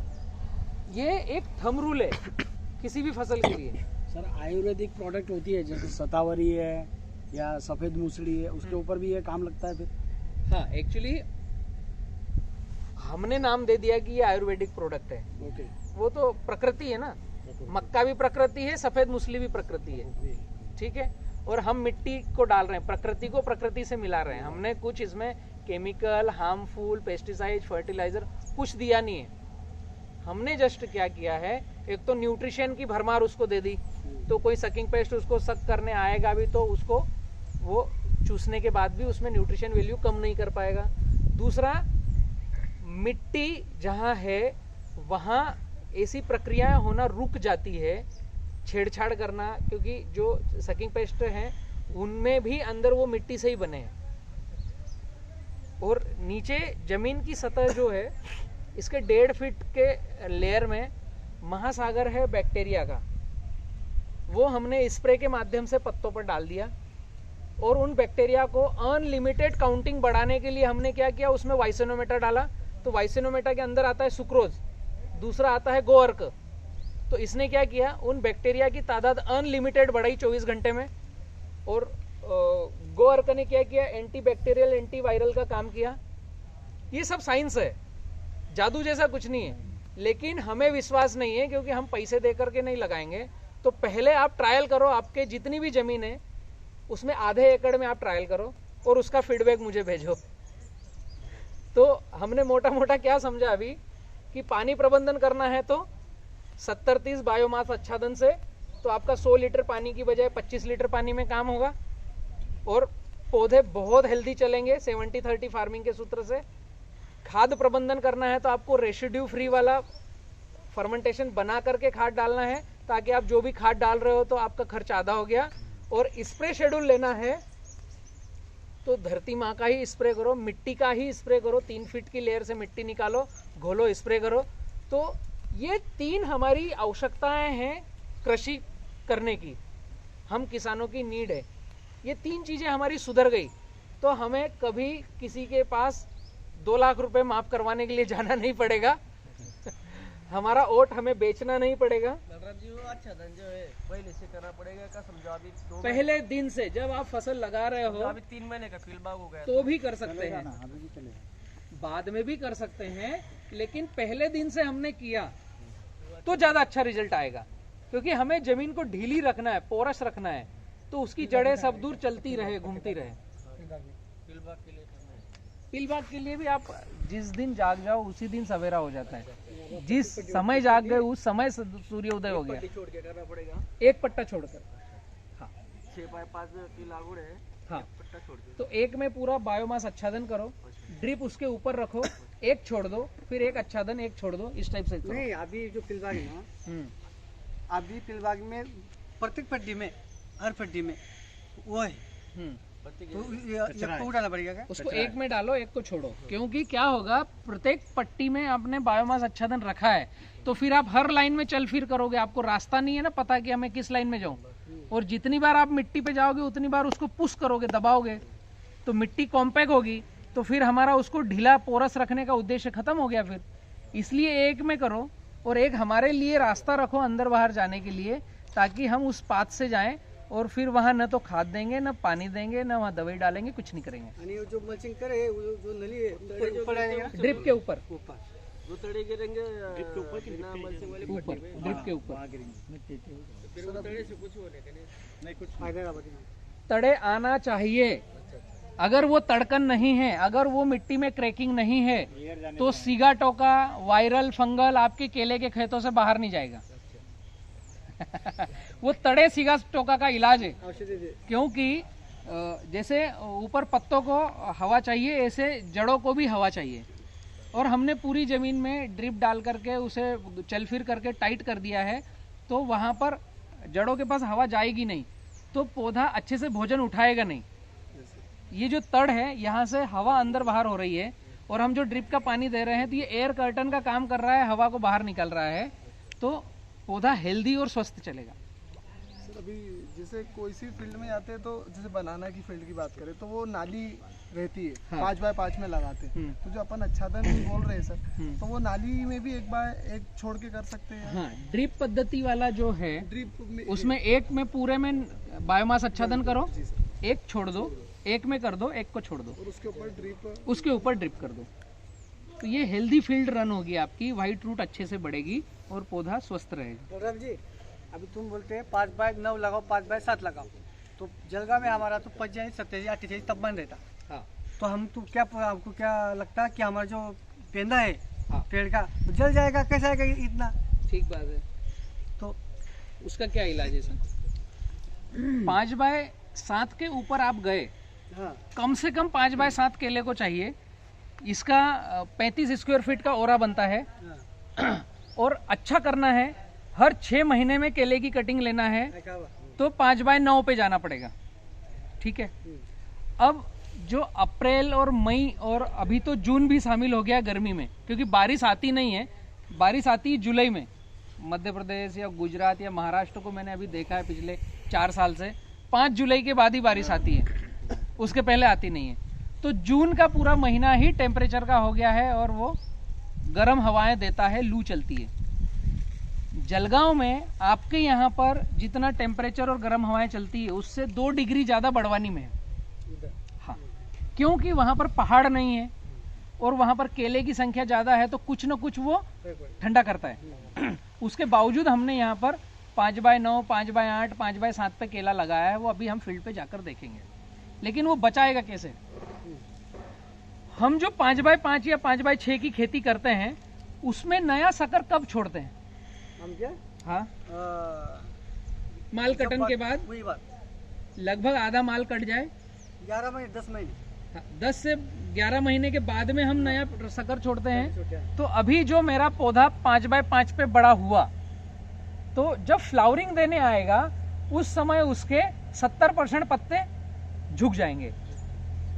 झुकते हैं पत्ते, क्योंकि वहां अंधेरा हो जाता है और धूप न मिलने के कारण वो पत्ते सारे के सारे झुक जाएंगे, फोटोसिंथेसिस होगी नहीं, और पौधे को फ्लावर आने के लिए एनर्जी लगती है, तो वो अपने पत्तों से सक करके ले लेता है। और वो पत्ते भी धूप में नहीं है इसलिए झुक जाएंगे। अब आपके पौधे पर बचे 7 से 8 पत्ते, फ्लावर आए उस दिन, और फ्लावर आने के बाद 90 दिन उसको भरण के लिए लगेगा, तो फिर आपके पौधे पर बचेंगे 4 से 5 पत्ते माल कटने वाले दिन। ऐसा ही है। तो जब माल कटता है उस दिन 5x5 में अंदर बहुत धूप जाती है और गर्म हवा भी इधर से जाती है तो उधर निकल जाती है, क्योंकि नीचे के पत्ते जो सूखे हैं उनको हमें काटने में मजा आता है। पौधा सुंदर दिखना चाहिए, तना अच्छा दिखना चाहिए, तो हमें पूरा कंप्लीट करता हूँ। जो पत्ते झुकते हैं वो सूखते हैं, तो वो पौधे के ऊपर कपड़े का काम करते हैं। ऐसा ये तना है, इसके ऊपर ये पत्ता झुका तो ये कपड़े का काम करता है। तो गर्म हवा जो चलेगी वो कपड़े पर लगेगी, तने पर नहीं लगेगी। तो हम क्या करते हैं, हमें पड़ोसी को दिखाना है मेरे तने की लाट कितनी सुंदर दिखती है, तो हम उस पत्ते को काट देते हैं। तो वो बहुत खूबसूरत दिखता है। अब खूबसूरत दिखता तो है, लेकिन जब गर्म हवा चलेगी तो इसको जलाएगी। और केला पत्तों का आवरण है, तना नहीं है उसमें। जैसे नीम, पीपल, बरगद का छाल आती है, उसको गर्म हवा उतनी नहीं जला सकती है, उसकी कड़क चमड़ी है। और इसके पत्ते में पानी भरा है। उसको पत्ते को छील कर देखेंगे तो जो ट्रैक्टर या अपनी कार गाड़ी, इसका जो रेजरेटर आता है जो पानी भरा रहता है, ऐसे जालियां आती है, ऐसे केले के पत्ते में जाली आती है और उसमें पानी ही पानी रहता है। तो जैसे गर्म हवा लगती है वो गर्म होता है और पानी ऊपर नीचे जाना रुकता है, वहीं रुक जाता है, तो पौधे में गिरपड़ चालू हो जाती है। ये 5x5 में होता है। इसलिए हम डरते हैं कि 5x5 लगाया तो भी मेरा पौधा गिरपड़ हो रहा है, तो मैं 5x6 या 5x7 में जाऊंगा तो गिरेगा ही, ये डर है। लेकिन अब 5x7 पर आप गए या 5x9 पर गए तो आप क्या करोगे? सही विधि 5x7 पर लगाया या उसके ऊपर का ग्राफ लगाया, तो आप 5 महीने के बाद, मतलब 5.5 से 6 महीने पे आपके पौधे में काउंटिंग करोगे 25 पत्ते आ गए क्या, और तने की मोटाई 25 इंच की हो गई क्या, तो आप नया सकर रख लोगे। ठीक है, वो गठान हो या रेवा प्लस हो, पौधा लगाया तो भी और कंद लगाया तो भी। 5 महीने के बाद 6 महीने में एंट्री करते समय तने की मोटाई 25 इंच के प्लस, मतलब 25 से 30 इंच, और पौधे में पत्ते की संख्या 25 से 30 पत्ते। उस समय ऐसा है कि हम नया बेबी रख लेंगे। अभी आपका फ्लावर आया नहीं, ठीक है, उसके पहले। अब जो सराउंड ग्राफ है, लाइन से लाइन 5, पौधे से पौधा 7, और आमने सामने नहीं होगा, जिगजैग होगा ऐसे, तो आप देखोगे कि एक दूसरे के सामने नहीं, ऐसा तिरछा है। तो पौधे को सराउंड ग्राफ मिलेगा तो उसके पत्तों पर ज्यादा से ज्यादा धूप आएगी। केला एक पत्ता यहां दिया तो अगला यहां देगा, अगला यहां देगा। पत्ते के ऊपर पत्ता नहीं देता, ऐसा तिरछा देता है, क्योंकि उसको धूप चाहिए, फोटोसिंथेसिस करना है। कोई भी पौधा ऐसा ही चलेगा। तो ज्यादा सराउंड ग्राफ होने से नीचे तक के पत्ते, जिस दिन फ्लावरिंग आएगी आपके यहाँ 5x7, कम से कम कमर तक के या घुटने तक के पत्ते हरे मिलेंगे आपके खेत में। और 5x5 में कंधे के ऊपर के पत्ते झुक जाएंगे, केवल ऊपर जो धूप ले रहे हैं वो बचेंगे, नीचे जो है वो झुक जाएंगे। तो ये मेजर फर्क आएगा आपका 5x7 के ग्राफ में फ्लावरिंग आते समय। जिस दिन फ्लावरिंग आएगा उस दिन आपके बच्चे की हाइट रहेगी 2 महीने की, एटलीस्ट 1 महीने से ऊपर, मतलब वो आ चुका होगा घुटने तक। ठीक है, अभी बच्चा आ गया घुटने तक, और जो माँ है उसने अपनी डिलीवरी कर दी, उसने अपना फ्लावर दे दिया है। अब वो फ्लावर को भरने के लिए न्यूट्रिशन चाहिए, तो उसकी भी उम्र हो गई, उसका भी एक एक पत्ता फिर जाएगा। तो माँ के पत्ते जा रहे हैं और बच्चा बड़ा हो रहा है, इसके पत्ते आ रहे हैं। ये 90 दिन में भरेगा कटन के लिए। अगर ठंड है तो 110 दिन जो घड़ है उसको, तो 90 दिन में ये जो बच्चा हमारा घुटने तक का था, इसकी हाइट हो जाएगी जो हमारा माल कटने आ रहा है उस तक। जब ये पेड़ घुटने से ऊपर होता है तो इसकी चौड़ी पत्तियां चालू हो जाती है। पहले तो सकरी पत्ती आती है, फिर जैसे जैसे ये बड़ा होता है इसकी चौड़ी पत्ती आती है। किसकी? बच्चे की। तो आपके खेत में हरे पत्तों की संख्या माँ की कम हो रही है और बच्चे के पत्तों की संख्या बढ़ रही है। अब आपके खेत में हरे पत्तों की संख्या ज्यादा है। अब गर्म हवा ठंडी हवा अंदर जाएगी तो पेड़ को कुछ गिरपड़ नहीं होगा और कुछ इंजरी नहीं आएगी, क्योंकि आपके 1250 पौधे और बच्चा जो है वो 1250। अब आपके खेत में हो गए 2500 पौधे, तो 2500 पौधे के जो पत्ते रहेंगे वो आपके 5x5 के हिसाब से रहेंगे। और सिंगल 5x5 है तो उसमें पत्ते ही नहीं है, क्योंकि आप शक्कर रख नहीं सकते। और 5x7 से ऊपर है तो आप नया बच्चा रख सकते हो। इससे दो बेनिफिट है। एक तो आपकी गर्म हवा खेत के अंदर गर्मी घुसाएगी नहीं, क्योंकि हरे पत्ते का प्रमाण है, पानी है, तो वहां वापसा कंडीशन नमी है, तो गर्म आपके खेत के अंदर नहीं होगा। दूसरा, पौधा जो आंधी तूफान में गिर पड़ करेगा तो इसके साइड में बच्चा खड़ा है।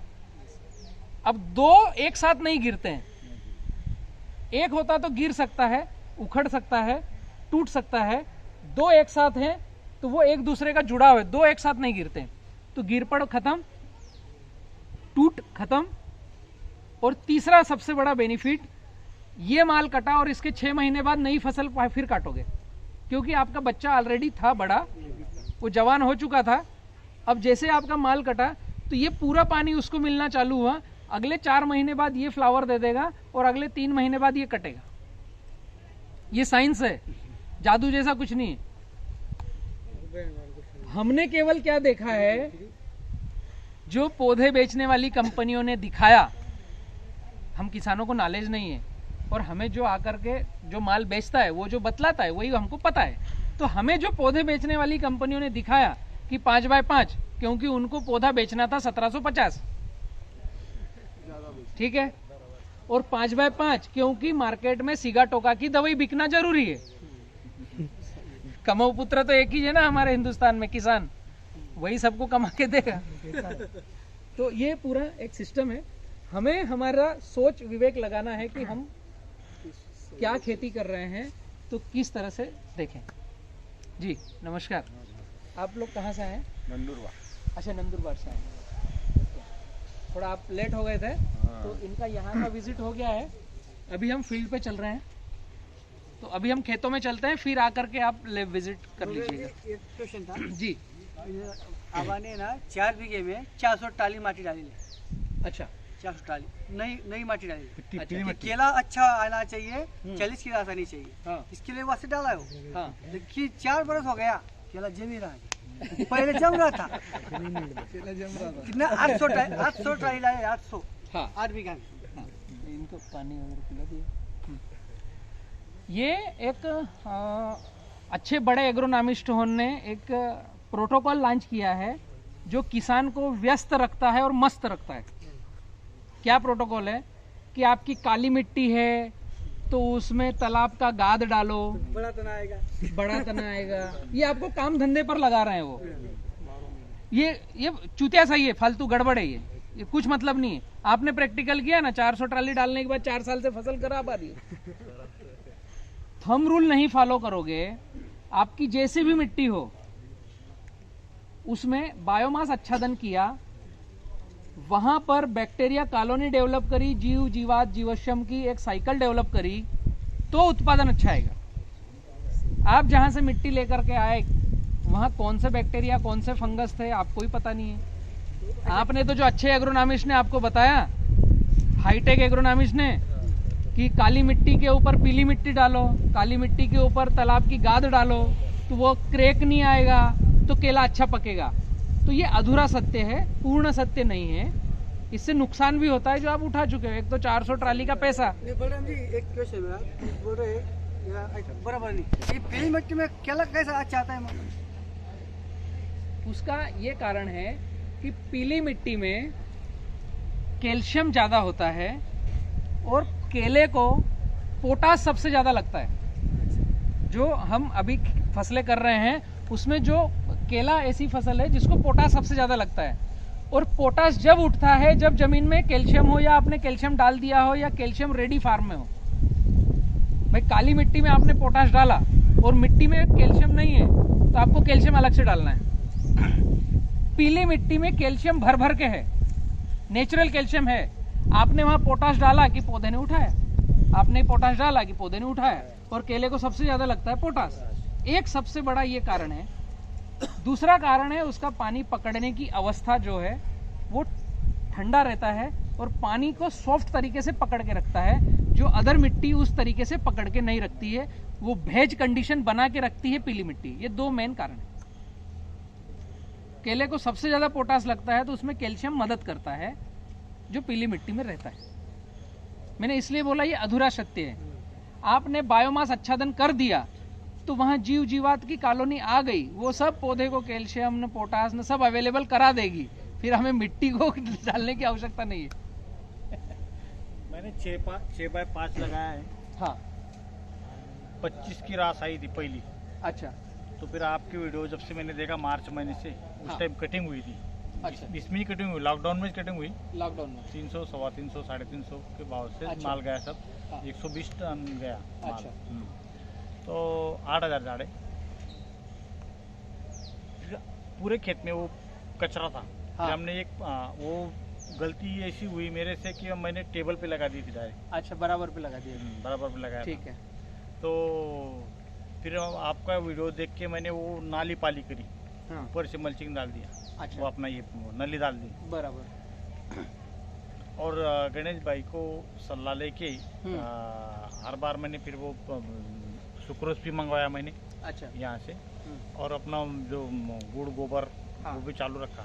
बराबर। तो तना 40-42 ऐसा है। अच्छा, अभी आज- भी रास 25 के 30 के आसपास है। अभी भी पाड़ा पहला गिरा मेरा अभी हाँ हाँ 450 झाड़ का पाड़ा गिरा। अच्छा 91 क्विंटल माल गया। बाकी वो जो 450 झाड़ गए हाँ उसका थर्ड रखा है मैंने अभी। थर्ड भी इतना हो तीसरा गया। रख लिया है। हाँ रख लिया, हाँ। थर्ड भी हो गया। हाँ। तो थर्ड के लिए मेरे को अनाज होना अभी। हाँ तो उसको फास्फोरस देना क्या। देना पड़ेगा। हाँ, और जो पान 450 झाड़ के पत्ते हैं हाँ उसमें एक एक पान 2-2 पान रख के बाकी बिछा दूं क्या, बाकी ये अच्छा ये पूछने का है मेरे को। आपका जैसे माल कटन चालू हुआ है तो अभी पत्ते मत काटो, क्योंकि अभी पहली गाड़ी कटी है। जब आपकी आखिरी गाड़ी कटने को आएगी फिर सफाई एक साथ करना है। हाइट ज़्यादा हो जाती है। हाँ हाइट होने दो, जितनी हाइट होगी उतना लंबा बन जाएगा। अगर आपके पौधे की तने की मोटाई के साथ हाइट हो रही है तो ठीक है, तने की मोटाई नहीं है और हाइट है तो गड़बड़ है, तो फिर गिर पड़ होगा, टूट होगा। ठीक है, तना आप बता रहे हो जैसे 40 का है, 42 का है, तो ये अच्छा है। इसी के हिसाब से तो आपका बंच भी आया होगा, साइज बड़ा, डंडा मोटा आया होगा, 30 के आसपास जाएंगे ना। उसीलिए 30 की रास भी आ रही है। तो आपकी एक 50% माल कट जाए, उसके बाद में पत्तों की सफाई करो, क्योंकि ये खुद रिवर्स होना चालू होंगे। तो पौधे में कम से कम 2 से 3 पत्ते रखना है, मिनिमम 2 पत्ते रखना है। थड़ को काटना नहीं है, ताकि वो नेचुरल रिवर्स हो और अपने बच्चे को।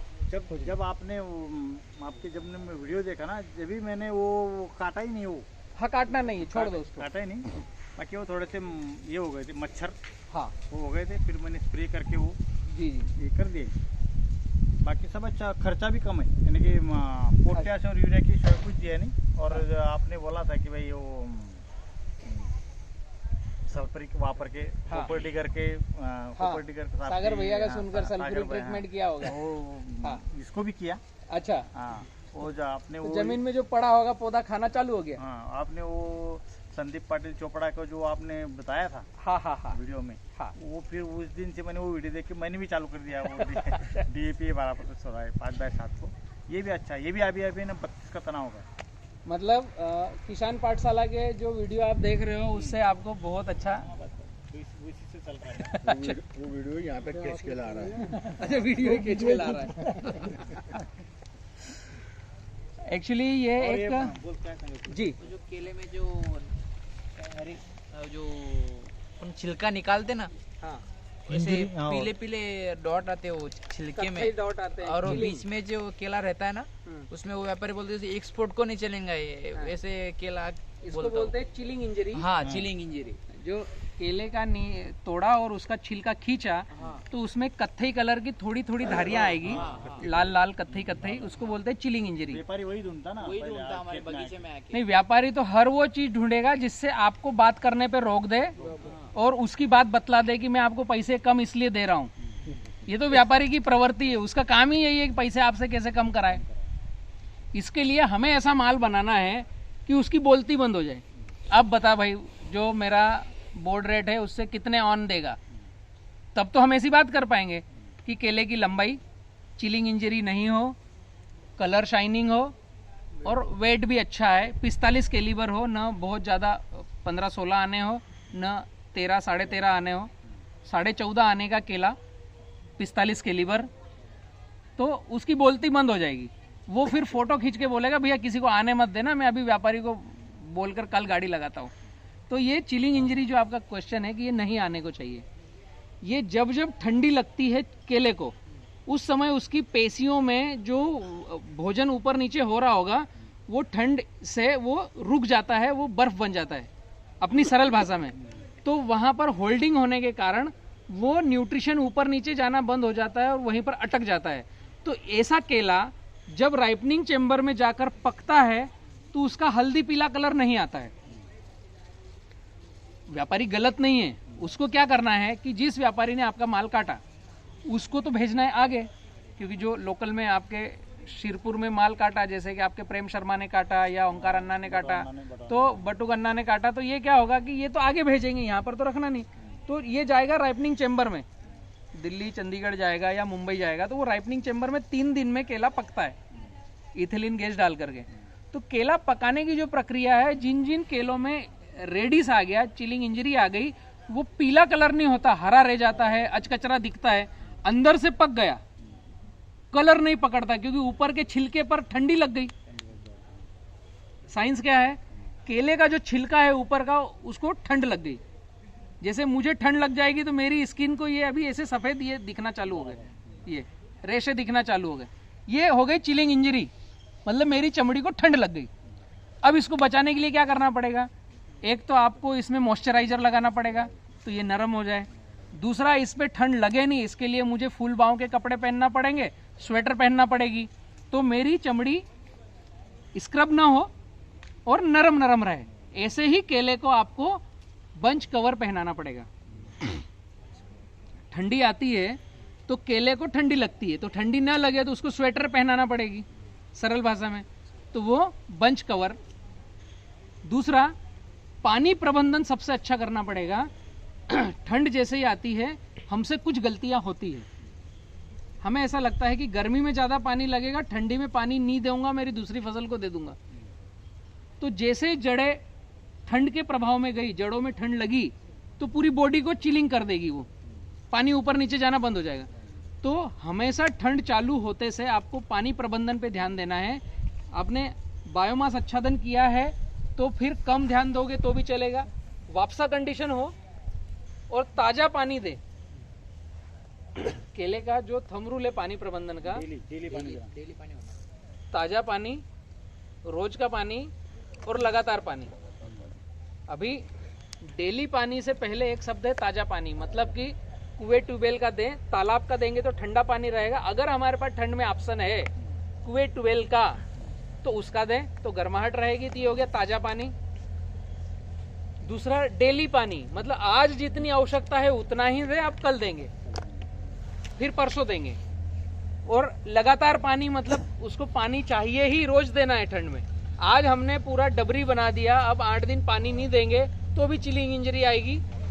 और हमने आज पानी दिया, कल आवश्यकता थी, अब 3 दिन बाद दे रहे हैं और पानी कम हो गया तो भी चिलिंग इंजरी आएगी। दूसरा, फल पर कवर लगाना। ये 2 मेन थंब रूल है कि ठंड हमारे खेतों में न घुसे तो चिलिंग इंजरी कम से कम आएगी या नहीं आएगी। ठीक है, और किसी के प्रश्न है? हाँ जी सर, मैं पूछना चाहता हूँ, हम गुजरात कोकरमुंडा से हैं सर। हाँ। तो हमारा जो एरिया है, हाँ। वहाँ तापी नदी के किनारे पर है। हाँ। तो वहाँ पर हम बाम्बू लगाने की सोच रहे हैं। अच्छा। लेकिन हमारी जो जमीनें हैं हाँ।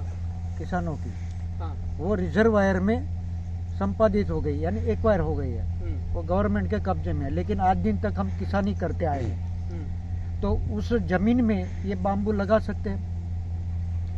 गवर्नमेंट नॉर्म से, जो गवर्नमेंट के रूल्स है उसके हिसाब से, तो जो गवर्नमेंट को एक्वायर हो गई वहाँ गवर्नमेंट काम करेगी, आप नहीं कर सकते। फिर भी आप खेती कर रहे हो। हाँ, बरसों मैं से वही बोल रहा हूँ, लीगली कानूनी कागजात पर जो गवर्नमेंट की जमीन है, मतलब वो आपकी नहीं है, तो उसमें गवर्नमेंट चाहेगी वो होगी, आप मत कुछ चाहो एक चीज। लेकिन फिर भी आप खेती कर रहे हो, वो आप ही के पास है, तो आप गेहूं, मिर्च, टमाटर लगा रहे हो, ऐसे बांस भी लगा सकते हो। क्योंकि बांस पहले था जंगलों का पेड़। 2018 से इसको जो सही था वो नाम दिया गया घास, और इसको ले लिया है एग्रीकल्चर में। तो पहले अगर हम लगाते तो गवर्नमेंट से परमिशन लेना पड़ती है हमारे खेत का भी बांस काटने के लिए। आज कहीं परमिशन लेना नहीं है और कहीं भी बांस जाकर बेच सकते हो। बांस को स्वतंत्र कर दिया है। तो आप जैसी फसल वहां पर कर रहे हो, आप बांस की फसल भी वहां कर सकते हो। जिस दिन गवर्नमेंट को वहां कुछ करना होगा उस दिन आपको बोलेगी भैया आप घर जाओ, यहाँ हमारा प्रोजेक्ट आ रहा है, तो उस दिन आपको छोड़ के बाहर होना है। इसमें कोई आपत्ति भी नहीं है। तो बाम्बू वहां पर लग सकता है, लगा सकते हैं, कहीं भी बेच सकते हैं, कोई दिक्कत नहीं। बलराम जी, ठंड में हर रोज पानी चाहिए? हर रोज। कितने घंटे, 2 घंटे? वो डिपेंड करेगा आपकी फसल की अवस्था कितनी है और टेम्परेचर क्या है। एक पत्ते की उम्र है केले के पौधे की, तो 1 लीटर पानी रोज का लगता है 30 डिग्री टेम्परेचर पे। अब आपका पौधा अगर 25 पत्ते का है और आज 30 डिग्री टेम्परेचर है, तो 25 लीटर पानी देना है आज का। अब कल 25 देंगे, फिर परसों 25 देंगे। अब अभी ठंड है और हमारा टेम्परेचर 30 डिग्री की बजाय अभी 20 डिग्री है, तो कितना कम हुआ? 33% टेम्परेचर कम हो गया। 30 की बजाय 20 हो गया। तो आपको 25 लीटर में 33% कम पानी देना है। तो 25 लीटर की बजाय आपको 18 लीटर पानी देना है। जितना टेम्परेचर कम होगा परसेंटेज वाइज, उतना पानी का परसेंटेज कम करना है। यही अवस्था अगर आपका 30 डिग्री की बजाय 40 डिग्री टेम्परेचर है, तो 33% टेम्परेचर बढ़ गया। मतलब आपको 25 लीटर की बजाय 35 लीटर पानी देना है। लेकिन एक पत्ते का 1 लीटर पानी एक दिन का लगता है 30 डिग्री टेम्परेचर की अवस्था में। अब जितना डिग्री टेम्परेचर बढ़ रहा है उतना पानी बढ़ाओ, जितना डिग्री टेम्परेचर कम हो रहा है उतना पानी कम करो। ठीक है? आप बोल रहे 6 महीने में शक्कर छोड़ दो। हाँ। तो जो 30% जो पौधे बाग में, उसको शक्कर आया ही नहीं, ये ठंड की मौसम की वजह से। इसके लिए क्या होता है, केला ऐसा नहीं है कि 6 महीने तक शक्कर नहीं देता। तीसरे महीने में दिख जाएंगे 90 दिन में आपको। वो पहली बार काट लिया। हाँ, तो वो 90 दिन वाले शक्कर को ड्रिल कर दो। ठीक है? और आपका ग्राफ क्या है, लाइन से लाइन, पौधे से पौधा? 5 बाय 6 5 बाय 7 कि 5 बाय 6? 5 bye 7 5 bye 7। तो ठंडी में तो कोई भी फसल क्या होती है, वो उसने भले ही भ्रूण बना लिया हो, वो बाहर आने में समय लगाएगा। तो आप तो ये समझ लो कि अब जो आ रहा है वो आपने रख ही लिया है। भाई जो 3 महीने का था उसको ड्रिल कर दिया, ड्रिल नहीं करा हमने, काट दिया है। तो काट दिया तो उसको टाई बांध दो, उसकी गर्दन पे टाई बांध दो। तो आपको एक तो टैग हो गया कि ये पुराना है, तो नए के साथ मर्ज नहीं होगा। अभी दिसंबर लास्ट, जनवरी 1 में आपको लौंग दिख नहीं रहा है, लेकिन अंदर आंख तो है। अब वो आंखें निकल के आएगी फरवरी में, तो फरवरी में आपने रख लिया है। समझ रहे हैं? क्योंकि प्रकृति को हम नहीं छेड़ सकते, उसके साथ में चल सकते हैं। तो अगला आपको जो रखना है, वो जैसे ही आपकी आंखें निकली वो आपने रख लिया और पुराने को टाई बांध दिया, तो वो मिक्स नहीं होगा, आगे पीछे फ्लावर नहीं आएगा। तो वो 6 महीने की वजह 7 महीने होंगे या 5.5 महीने होंगे, उससे कोई दिक्कत नहीं, वो प्रक्रिया चलेगी। सर जी, बाम्बू जो हमने उगाए तो खरीद करेंगे कौन? जैसे मान लो कि रेवा फ्लोरा से हमने पौधे लिए, तो उसको खरीदेगा कौन? हाँ, रेवा फ्लोरा केवल पौधे बनाता है, वो किसी का माल खरीदता नहीं है, केवल प्रोडक्शन करता है। ठीक है? बाम्बू खरीदने के लिए भारत में कई व्यापारी हैं जो बायबैक एग्रीमेंट करने को तैयार है। एक बात, उनकी लिस्ट में आपको दे सकता हूं। दूसरी बात, अगर आप कम मात्रा में लगा रहे हो तो फिर आपको खरीदार ढूंढना नहीं है। आपको बाम्बू हाइट हेल्थ पे आ जाए तो काट करके आपके नजदीकी कौन सा मार्केट आता है, बड़ा शहर कौन सा है? बड़ा शहर नंदुरबार है। तो यहाँ से कल घर जाने के बाद में बांस लगाने के पहले आप क्या करो, नंदुरबार में जाओ लकड़ी मार्केट में। हर बड़े शहर में, हर जिले में लकड़ी मार्केट होता है। लकड़ी मार्केट में आप 1 घंटा बिताओ, वहां से आपको पता चलेगा कि बांस की रिक्वायरमेंट कितनी है। जितने मकान बनाने वाले हैं उनको आवश्यकता है। नंदुरबार में मिर्च होता है, टमाटर होता है, वेजिटेबल होता है। जितने वेजिटेबल करने वाले किसान हैं उनको बांस की आवश्यकता है। शाहदा नंदुरबार जो एरिया है वहां पर केले की खेती भर भर के है, बहुत ज्यादा है, तो केले को टेका लगाने के लिए बांस की आवश्यकता है। ठीक है, तो आप नंदुरबार में लकड़ी मार्केट में जाओगे और वहां जो लकड़ियां हैं उसमें जो लंबे पिलर दे रहे हैं, जो बांस दे रहे हैं, उनके पास रहकर 1 घंटा समय बिताओ तो किसी को पूछना नहीं पड़ेगा कि मैं अगर 2 एकड़ में बांस लगा रहा हूं तो बेचूंगा कहां। आपके नजदीकी नंदुरबार है, हर बड़ा शहर मार्केट है अपने आप में। ठीक है, अब अगर आपके क्षेत्र में 50-100 एकड़ में बांस लग रहा है तो हम बी किसान जो है वो बाम्बू टू सीएनजी पर काम कर रहा है पूरे भारत में। हमको पूरे भारत में सीएनजी प्लांट लगाना है 300 से ज्यादा। कितने? 300 से ज्यादा। आपके क्षेत्र में अगर 365 एकड़ का बांस होगा तो हम तुरंत दूसरे दिन वहां सीएनजी प्लांट लगा देंगे और आपका बांस हम बायबैक कर लेंगे। जैसे शुगर फैक्ट्रियां होती है कि शुगर फैक्ट्री लगी और गन्ना खरीद लेती है, वैसे ही हम बांस खरीद लेंगे आपसे और वहीं आपके क्षेत्र में ही सीएनजी बनेगा और वहां पर सीएनजी का पंप भी डल जाएगा। तो आपकी मोटरसाइकिल, आपकी कार, आपकी जो भी पेट्रोल से चलने वाली गाड़ियां हैं वो सब सीएनजी पर कन्वर्ट हो जाएगी। तो बांस बिकेगा कहाँ, इसका सैकड़ों विकल्प है। एक तो बी किसान ग्रुप जो हमारा है वो खुद आपसे परचेस कर लेगा। बी किसान फार्मर प्रोड्यूस कंपनी है, उसमें आप खुद भी सदस्य बन सकते हो, उसके शेयर लेकर के आप उसके भागीदार हो सकते हो। हम पूरे भारत को ही बोल रहे हैं कि कोई भी किसान, अभी जनवरी से हम उसके शेयर अलॉट कर देंगे सभी को। बी किसान फार्मर प्रोड्यूस कंपनी है, उसमें कोई भी किसान है वो आ सकता है, एक चीज। दूसरा, आपने बांस लगाया तो आपको फिर बी किसान में आप हो तो आपको कहीं बेचने नहीं जाना है, आप आपको ही बांस बेच रहे हो आपका, क्योंकि वो सीएनजी प्लांट आपका ही होगा। ठीक है, तो ये एक विश्वास जनरेट होने वाली चीज है कि हम हर जगह नहीं है, लेकिन आपके गांव में, आपके शहर में हमने सीएनजी यूनिट लगाया और आप ही उसके सदस्य हो, आप ही उसके पार्टनर हो, तो आप उसको ज्यादा अच्छे से चलाओगे। तो आप ही के खेत का बांस आपने ही आपकी कंपनी में खरीद लिया और आपने ही आपको पैसे दे दिए, तो ये भी संभव है। आप बी किसान के साथ आ सकते हो, इसमें कहीं कोई दिक्कत नहीं है। तो ये शेयर जो है सर, यहाँ के सदस्यता करने के लिए, उसके लिए क्या क्या कागजात देने पड़ेंगे? हाँ, उसके लिए जो फार्मर प्रोड्यूस कंपनी है हमारी, उसके लिए आप अगर शेयर होल्डर बनोगे, आप उसमें सदस्यता ग्रहण करोगे, तो उसके लिए आपको किसान होना जरूरी है। ये केवल किसान के लिए है। तो आपका किसान का प्रमाण पत्र आपको जो तहसीलदार है वो दे देगा कि ये फार्मर है। दूसरा, आपके पास जो जमीन होगी उसमें आपका नाम होना चाहिए, तो ही तहसीलदार देगा आपको प्रमाण पत्र। तो 7/12 की फोटोकॉपी या पावती की फोटोकॉपी, ये 2 चीज देना है। तीसरा, आपका आधार कार्ड, और आपको जितने शेयर लेना है उतने शेयर का पेमेंट आपको एफपीसी के खाते में डालना है, तो वो प्रमाण पत्र आ जाएगा और शेयर का डिविडेंड आपके पास आ जाएगा कि आप इतने शेयर के मालिक हो। और आगे से आपके क्षेत्र में जो भी बी किसान की एक्टिविटी होगी, आपकी खुद की है, तो आपको उस हिसाब से किसानों के साथ आगे बढ़ना है ना, आपको चलाना है। हम, मेरा नहीं है वो, हमारा है। बी किसान मेरा नहीं है, हमारा है। और पूरे हिंदुस्तान के किसानों के लिए ओपन है, और हिंदुस्तान के बाहर के किसान है वो भी जुड़ सकते हैं। ठीक है, अपन चलते हैं फील्ड पर।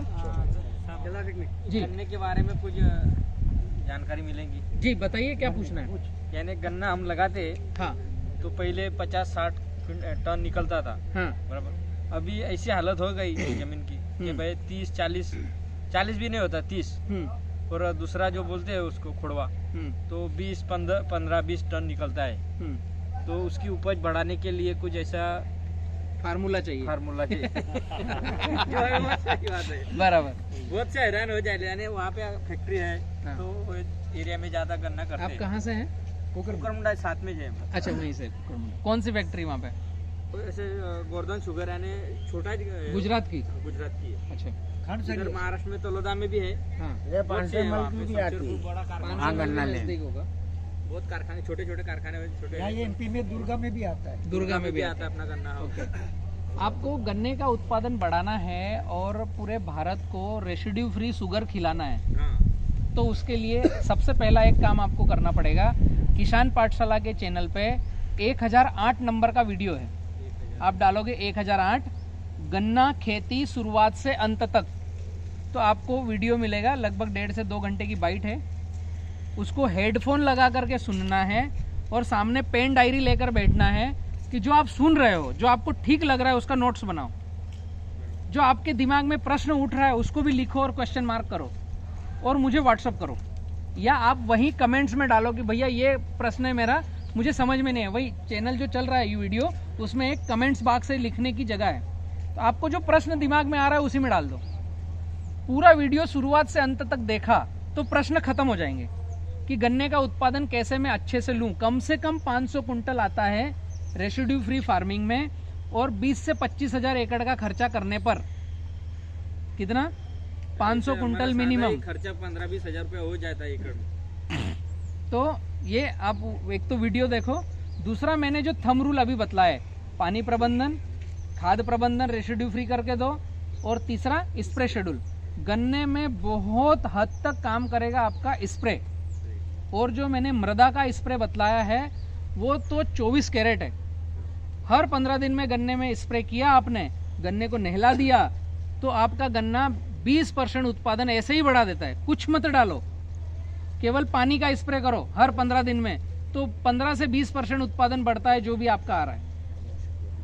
ये गन्ने का थंब रूल है। तो आप 1008 नंबर का वीडियो देखिए, आपको पूरा डेटा मिलेगा। दूसरा सर कि हमारे यहाँ हम जो नदी है ना, नदी का पानी लेते हैं हम लोग, और ये सब कृषि पैदाश ले रहे हैं हम लोग, बराबर। तो उसका TDS पानी का और जमीन का ये सॉइल टेस्टिंग ये यहाँ पर होता है। हाँ, रेवा में यह टेस्टिंग नहीं होता है। बी किसान ने एक व्यवस्था चालू करी है, आप बी किसान के ऑफिस में आपका मिट्टी और पानी भेज सकते हो और वो टेस्ट हो जाएगा। एक चीज़ ध्यान रखना है, जो बहता पानी है उसको कभी टेस्ट करने की ज़रूरत ही नहीं है, वो सबसे अच्छा है। बहता नहीं है सर, वो कई रिजर्वायर का। हाँ, रिजर्व है, तो वो भी बह करके ही आया था ना, तो रिजर्व तो अभी थोड़े दिन के लिए हुआ है। उसकी भी नदी के पानी की आवश्यकता नहीं टेस्ट की, लेकिन फिर भी भेजोगे तो देख लेंगे। मिट्टी भेज सकते हो, ट्यूबवेल का पानी भेज सकते हो, कुएं का पानी भेज सकते हो। तो हम क्या टेस्ट करते हैं और मृदा परीक्षण में टेस्ट करना क्या चाहिए, ये बहुत अच्छा क्वेश्चन है। काफ़ी मित्र खेती करने से पहले और काफ़ी एग्रोनॉमिस्ट सभी किसानों को बोलते रहते हैं कि मिट्टी परीक्षण कराओ, मिट्टी परीक्षण के बाद ही आप खेती में काम करो। तो क्या होता है उसमें कि मृदा परीक्षण में जो आपको मिला, पोटास ज़्यादा है, फास्फोरस ज़्यादा है, नाइट्रोजन कम है, तो नाइट्रोजन कम है तो नाइट्रोजन ज़्यादा डालो, पोटास और फास्फोरस ज़्यादा है तो वो मत डालो, यही बोलते हैं सारे एग्रोनॉमिस्ट। और ये सबसे बड़ा गड़बड़ है, ये रॉन्ग मेथड है। अगर आपके खेत में फास्फोरस ज़्यादा है, इसका मतलब आप जो फास्फोरस डाल रहे हो वो फिक्स हो रहा है, मतलब आपका pH बढ़ रहा है। तो फास्फोरस नहीं डालने से फास्फोरस पौधे को मिल जाएगा, ये गलत धारणा है, अधूरा सत्य है। फास्फोरस ज्यादा है इसका मतलब pH ज्यादा है, तो आपको pH कम करने वाली प्रक्रिया करनी पड़ेगी, तो फास्फोरस रिलीज होके लगेगा। तो उस प्रक्रिया में आता है बायोमास आच्छादन, कचरा मल्चिंग, ताकि बैक्टीरिया हो और आपकी फील्ड का बॉन्डिंग तोड़े। दूसरा, pH ज्यादा है इसका मतलब आपका कार्बन % कम है, ये निश्चित है, तो आपको कार्बन डालना चाहिए। गोबर हो गया, या आपके गन्ना फैक्ट्री का प्रेसमड हो गया, या जो भी आपके पास कार्बन की व्यवस्था हो, या बायोमास आच्छादन किया तो वहीं का जो कचरा गल गल के कार्बन बनेगा वो आपका काम हो गया। तो अल्टीमेट हमें मृदा परीक्षण में ध्यान क्या रखना है, या हमने करवाना क्या चाहिए। मेरी समझ ये है कि हम मिट्टी का pH पता कर लें कि पोटेंशियल हाइड्रोजन कितना है हमारे खेत में, लेवल क्या है। pH मतलब परसेंटली हाइड्रोजन, पोटेंशियल हाइड्रोजन, उसकी हाइड्रोजन की अवस्था कितनी है जो हमें एक समझ में आए। सरल भाषा में हमारे खेत में क्षार की मात्रा कितनी है, नमक ज्यादा है या कम है हमारी भाषा में तो ये होना चाहिए 6.5, 6.5। इसके नीचे गया तो कुछ न्यूट्रिशन अपटेक नहीं होते हैं, इसके ऊपर गया तो कुछ न्यूट्रिशन अपटेक नहीं होते हैं, पौधा पानी ही पीता है। और दूसरा, जो हम पानी दे रहे हैं उसका pH क्या है, तो वो भी 6.5 होना चाहिए। तीसरा, TDS क्या होना चाहिए जो हम पानी दे रहे हैं, तो जितना कम हो, 200-300 से भी अंदर हो उतना अच्छा, जितना ज़्यादा होगा उतना न्यूट्रिशन अपटेक कम होगा। चौथा, हमारे खेत में कार्बन % क्या है, बायोमास कार्बन की मैं बात कर रहा हूँ, अदर कार्बन की बात नहीं मैं कर रहा हूँ। बायोमास कार्बन परसेंट क्या है, वो होना चाहिए 5। गवर्नमेंट बॉडी बतलाती है 0.5 कि 0.5 है तो सामान्य है। ये गड़बड़ है, सबसे बड़ी गड़बड़ी यहां से चालू होती है। आपने कहीं मृदा परीक्षण कराया और उन्होंने लिखा 0.5 मतलब सामान्य, ये सबसे बड़ा सफेद झूठ है। इसमें फसलें आपकी अच्छी पकती नहीं, चूंकि हम गोवंश आधारित खेती करना बंद कर चुके हैं, हम जंगली खेती बंद कर चुके हैं, हम हमारे खेतों में बायोमास आच्छादन डालना बंद कर चुके हैं। तो गवर्नमेंट भी समझ नहीं पा रही है कि किसानों को बोले क्या कि 5% कार्बन अच्छा है, इसलिए 0.5 अच्छा है। 1% हुआ तो अधिक हो गया, ये आता है आपकी रिपोर्ट में लिखा हुआ, जबकि 1% से सही की शुरुआत होती है। जंगलों में जाकर देखो 10% कार्बन होगा तो जंगलों में अगर आप महसूस करोगे तो वहां आम का पेड़ है, बरगद का पेड़ है, वहां चीकू का पेड़ है, तो कोई खाद नहीं, कोई पानी नहीं, कोई स्प्रे नहीं, कोई फर्टिलाइजर नहीं, फिर भी वो चीकू इतना स्वादिष्ट लगेगा। क्या बोलते हैं चीकू को आप? चीकू बोलते हैं। वो इतना टेस्टी लगेगा, स्वादिष्ट लगेगा, आपको लगेगा प्रकृति से जुड़ा हो गया। और उसको तोड़ करके आपने उसकी न्यूट्रिशन वैल्यू टेस्ट कराई तो जो जंगल में आपने चीकू पकाया है और आपके खेत में आपने चीकू पकाया है, उससे जंगल वाला 100 गुना ज्यादा न्यूट्रिशन वैल्यू वाला रहेगा, वही साइज का, उतने ही ग्राम का, उतनी ही उम्र का। क्यों? क्योंकि जंगल में कार्बन परसेंटेज है, तो वहां जीव जीवात जीवश्य जीवनम की कॉलोनी डेवलप हो रही है। और हमारे पौधे को जो अनगिनत न्यूट्रिशन चाहिए, वो जीव जीवात जो कार्बन को खाते हैं, कचरे को खाते हैं और जो विष्टा निकालते हैं, वो पौधे का भोजन हो गया। और हमारे खेतों में हम खेड़खाड़ करते रहते हैं, क्योंकि हमें तो पौधों को हवा देनी है और कोई खरपतवार लाना नहीं है, तो उसके लिए खेड़खाड़ जरूरी है। तो खेड़खाड़ जरूरी है तो वहां कार्बन आता नहीं है। जो धूप सीधी गिरती है मिट्टी पर, वो कार्बन को ह्रास करती है, उड़ा देती है। थोड़ा बहुत जो कार्बन रहता है वो भी सीधे डायरेक्ट सनलाइट मिट्टी में जाने से कार्बन रुकता नहीं है, उड़ जाता है। बलराम जी, हम नागरिक करते, मन को अच्छा लगता है, नागरिक हो गई तो उसको कार्बन उड़ जाएगा। बाहर कर रहे हो आप? हाँ। दिन पढ़ना चाहिए नागरिक करके? जरूरत क्या है नागरिक की? मैं इसको पहले मृदा परीक्षण को कंप्लीट करता हूँ, फिर आपकी नागरिक में आता हूँ। तो हमें मिट्टी परीक्षण में केवल कार्बन और पीएच टेस्ट करना चाहिए, जो बी किसान करता ही है। एक 150 रुपए की फीस है। आप गूगल पे डालोगे बी किसान स्मार्ट फार्मिंग तो एड्रेस आ जाएगा। पूरे हिंदुस्तान से कहीं से भी कोरियर करके आ सकता है। 200 ग्राम का सैंपल। एक 5 एकड़ का खेत है तो उसमें लाइन से 10-10 फीट जगह छोड़नी है। अलग अलग 8-10 जगह से 4 इंच मिट्टी हटा करके मुट्ठी भरना है, झोले में डालना है। रेंडमली 8-10 जगह 15 जगह से मिट्टी उठाना है। आपके पास 2 से 3 किलो मिट्टी इकट्ठी होगी। उसमें लोहा है, बड़े पत्थर हैं तो उनको हटा के अलग कर दो, सूखा लकड़ा पड़ा है तो उसको अलग कर दो। अब उसको कूट लो, मिक्स कर लो। मिक्स करने के बाद आधी फेंक दो। जो इकट्ठी की 2-3 किलो होगी उसको मिक्स किया, आधा फेंक दिया, फिर मिक्स किया, फिर आधा फेंक दिया, फिर मिक्स किया, आधा फेंक दिया। तो ऐसे 2-3 बार करने पर आपको 200 ग्राम मिट्टी बचेगी। ये सैंपल आप बी किसान को कोरियर कर दो। 150 रुपए की फीस है। आपको कार्बन और पीएच का बतला देंगे और उसके हिसाब से आपको अगली फसल कौन सी लगाना है तो उसमें क्या ध्यान रखना चाहिए वो भी बतला देंगे। ऐसे ही पानी का है। पानी आपके नजदीक भी टेस्ट करा सकते हो। जो भी फिल्टर लगाने आते हैं ना, आरओ का फिल्टर, वो जनरल उनके जेब में एक मीटर रहता है, टीडीएस देख लेगा और उसके पास अगर मीटर में क्वालिटी है तो पीएच भी तत्काल बतला देगा। तो हमें केवल मिट्टी और पानी में पीएच टीडीएस और पीएच कार्बन ही चेक करना है। बाकी चेक कराओ भी मत। जितना चेक कराओगे डीपली उतरोगे, फिर बोलोगे मेरे यहाँ आयरन कितना है, बोरान कितना है, क्लोरीन कितना है, क्लोराइड कितना है, मोलिब्डेनम कितना है, कापर कितना है। अभी ये कितना ढूंढने गए तो गड़बड़, ढूंढना बंद कर दो। और एक सर ड्रिप इरिगेशन जो है ना, तो ड्रिप इरिगेशन जैसे हमें बाम्बू लगाना है तो उसमें हमें ड्रिप कैसे करना है। और बाम्बू में मान लो कि जैसे गन्ने में आग लगती है तो फिर ये बाम्बू में आग लगती है तो उस स्थिति में उसे कैसे निपटना है। बाम्बू में आपको लाइन से लाइन रखना है 12 फीट। तो पौधा जिस दिन लगाओगे उस दिन तो सिंगल ड्रिप चल सकता है, लेकिन पौधा जैसे 3 से 4 महीने का हुआ आपको डबल ड्रिप चाहिए, क्योंकि बाम्बू इधर भी रूट फेंकेगा, इधर भी रूट फेंकेगा। तो आपको 12 फीट पे डबल ड्रिप करना है, एक चीज। पौधे से पौधा 4-4 फीट रखना है तो 1 एकड़ में 908 पौधे आएंगे और मेड़ों के मिला करके 1000 पौधे 1 एकड़ में आएंगे। ठीक है, अब इसमें ड्रिप आपको लगानी है डबल, तो ही ज्यादा अच्छा हम उत्पादन ले सकते हैं। सिंगल ड्रिप रखोगे तो एक समय के बाद जब भिर्रा बढ़ गया तो ड्रिप आपकी इस साइड आ गई, तो इस साइड की आंखें नया राइजोम कम निकालेगी क्योंकि मॉइस्चर आपका एक तरफ आ गया। ठीक है, ये हो गया आपका ड्रिप का इलाज। दूसरा क्या पूछा था आपने? वो जो आग लगने की स्थिति आई, आग लगने की स्थिति।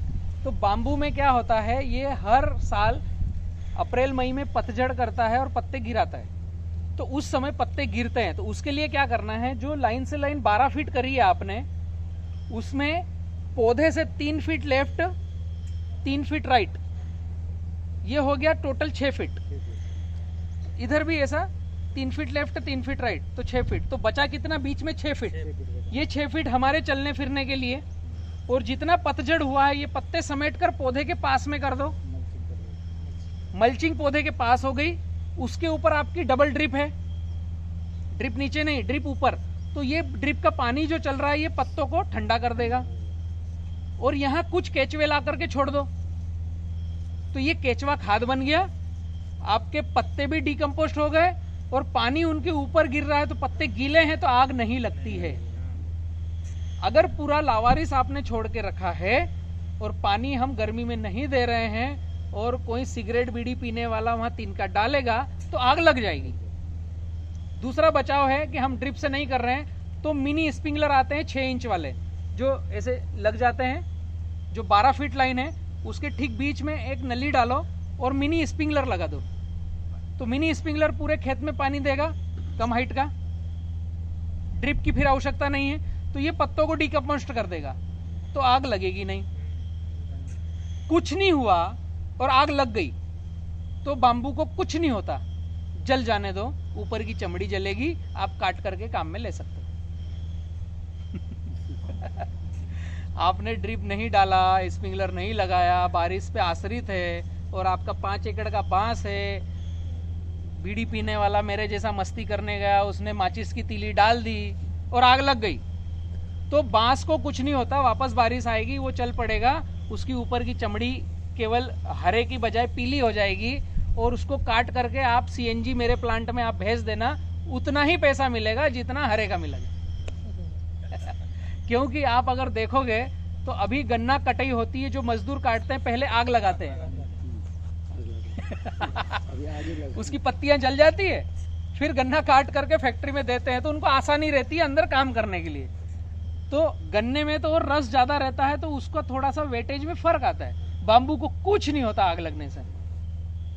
ठीक है, पानी जैसे, हाँ नागर, एक इनका कंप्लीट करते हैं। नागर क्या पूछा था आपने? नागर से क्यों करा? जमीन को कितना दिन पड़ सकते? पलटी पलव करने के बाद कम से कम 15 से 20 दिन रहना चाहिए, तो अंदर बाहर की हवा निकल जाए। ये जो हम रूढ़िवादी खेती अभी तक कर रहे हैं उसके लिए जवाब है ये। अभी का नया, अभी का नया नागरटी की जरूरत नहीं है, कल्टीवेटर की जरूरत नहीं है, ऑटोमेटिक कुदरत ने नागरटी करने के लिए केचुए दे रखे हैं जमीन में, जीव जीवात दे रखे हैं जो इकोसिस्टम बनाते हैं, अल्टी पल्टी जमीन को करते हैं। वो करेंगे कब?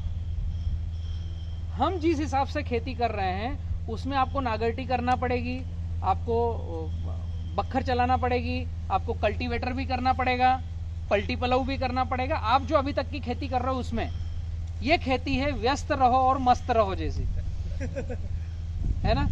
उसके लिए ट्रैक्टर पहले खरीदना पड़ेगा, उसके लिए बैंक में जाकर के लोन लेना पड़ेगा, क्योंकि ये पूरी जो प्रक्रिया है एक किसान को ऐसे पकड़ के रखने की प्रक्रिया है कि तू कहीं भग मत, चल ट्रैक्टर लेके जा, 12 लाख का लोन देता हूँ, कमाऊ पुत्र तू ये पैसे कमा के दे। ये सारी प्रक्रिया है किसान को पकड़ के रखने। अभी इस प्रक्रिया एक पहलू है खेती करने का, दूसरा पहलू है किसान पाठशाला खेती कराती कैसे, कुछ नागरटी करना नहीं, कुछ करना नहीं। जैसा खेत है, ठीक है, उस खेत में आपने केला लगा दिया उदाहरण के लिए, लाइन से लाइन 5, पौधे से पौधा 9 फीट आपने केला लगा दिया, तो केले का पौधा जहां लगाया है साल भर कभी भी लगाओ तो यही ग्राफ लगाना है। 365 दिन।